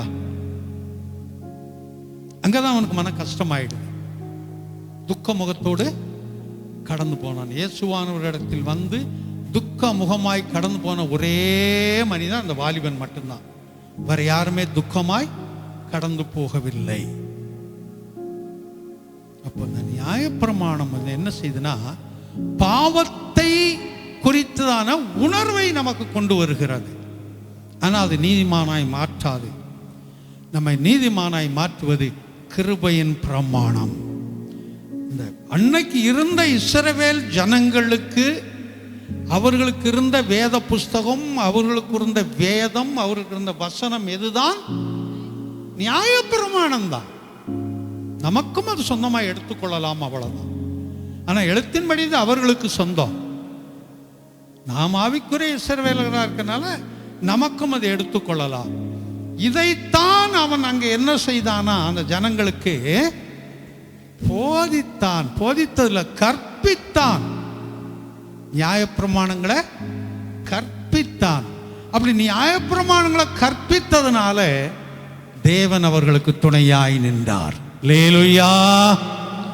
கற்பிக்கணும் என்றால் என்ன செய்யணும்? முதலாவது கற்றுக்கொள்ள வேண்டும். கற்றுக்கொண்டால் மட்டும்தான் கற்பிக்க முடியும். அப்போ இவன் கற்பித்தான் என்று மட்டும் போட்டிருக்குது. அதுக்கு முன்னால் இவன் என்ன செய்திருக்கிறான்? அதை கற்றுக்கொண்டிருக்கிறான்.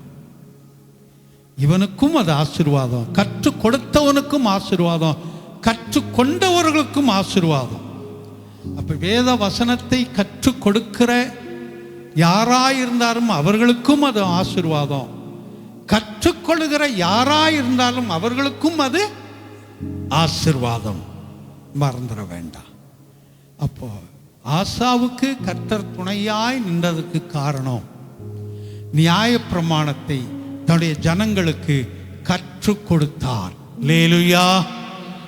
அப்போ நாமும் இன்றைக்கு நியாயப்பிரமாணம் என்றால் என்ன என்று கற்றுக்கொண்டிருக்கிறோம்.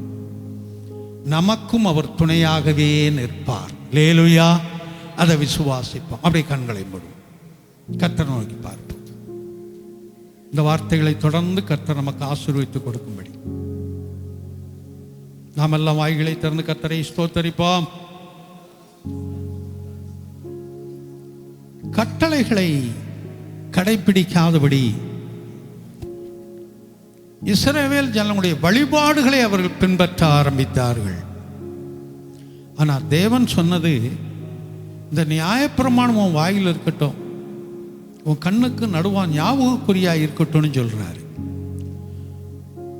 யோசுவாவுக்கு சொல்லும்போது, மோசே உனக்கு கற்றுக் கொடுத்த அந்த நியாயப்பிரமாணம் எல்லாம் உன் வாயை விட்டு பிரியாதபடி இருக்கட்டும்னு சொல்றாரு. நெகேமியா வரும்போது சுமார் 4 மணி நேரம் எழுந்து நின்ற நிலையில் நின்று வேத வசன நியாயப்பிரமாணத்தை வாசித்தார்கள். அது அந்த ஜனங்களுக்கு ஆசீர்வாதமாக இருந்தது. நியாயப்பிரமாணம் உள்ளத்துக்குள்ள இருக்கும்போது, வேத வசனம் உள்ளத்துக்குள்ள இருக்கும்போது, அவருக்கு பிரியமானதை செய்வோம், நமக்கு பிரியமானது அல்ல. நியாயப்பிரமாணம் பாவத்தை குறித்த அறிவை ஏற்படுத்துகிறது. இது செய்தால் தவறு, இது செய்தால் பாவம், இதை தேவன் விரும்புவதில்லை, இதையெல்லாம் கற்றுக் கொடுக்கிறது.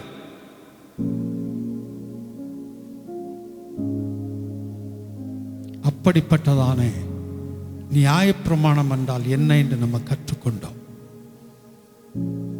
இந்த யூத ஜனங்களுக்கு ஆசா நியாயப்பிரமாணத்தை கற்றுக் கொடுத்தபடியினால் கர்த்தர் அவனுக்கு துணையாய் இருந்தார். நாமும் வேதவசனத்தை கற்றுக்கொள்வோம், மற்றவர்களுக்கு கற்றுக் கொடுப்போம். நாம் தெரிந்து கொள்வோம், தெரிந்ததை மற்றவர்களுக்கு சொல்லுவோம் அந்த வேத வசனத்தை. அப்படி இருக்கும்போது கர்த்தர் நமக்கு துணையாய் இருப்பார். இந்த வார்த்தைக்கு எல்லாம் வாய்களை திறந்து கர்த்தரை ஸ்தோத்தரிப்போம். ஆமென். எல்லாம் சேர்ந்து சொல்லுவோம். என் ஆத்துமாவே கர்த்தரை ஸ்தோத்தரி, என் முழு உள்ளமே பரிசுத்த நாமத்தை ஸ்தோத்தரி. என் ஆத்துமாவே கர்த்தரை ஸ்தோத்தரி, அவர் செய்த சகல உபகாரங்களை மறவாதே. ஆமென். நம்முடைய கர்த்தராக இயேசு கிறிஸ்துவின் கிருபையும் பிதாவாகிய தேவனுடைய அன்பும் பரிசுத்த ஆவியானுடைய ஆலோசனை வழிநடத்தல் சமாதானம் நம் அனைவரோடும் கூட, வரத்தடைப்பட்ட கர்த்தருடைய பிள்ளைகளோடு கூட, வேலைகள், தொழில்கள், படிப்புகள், பயணங்களோடு கூட இன்றும் இன்று சதா காலங்கள் நிலைத்திருப்பதாக. ஆமென். அல்லேலூயா, அல்லேலூயா. எல்லாருக்கும் ஸ்தோத்திரம். எல்லா ஸ்தோத்திரம்.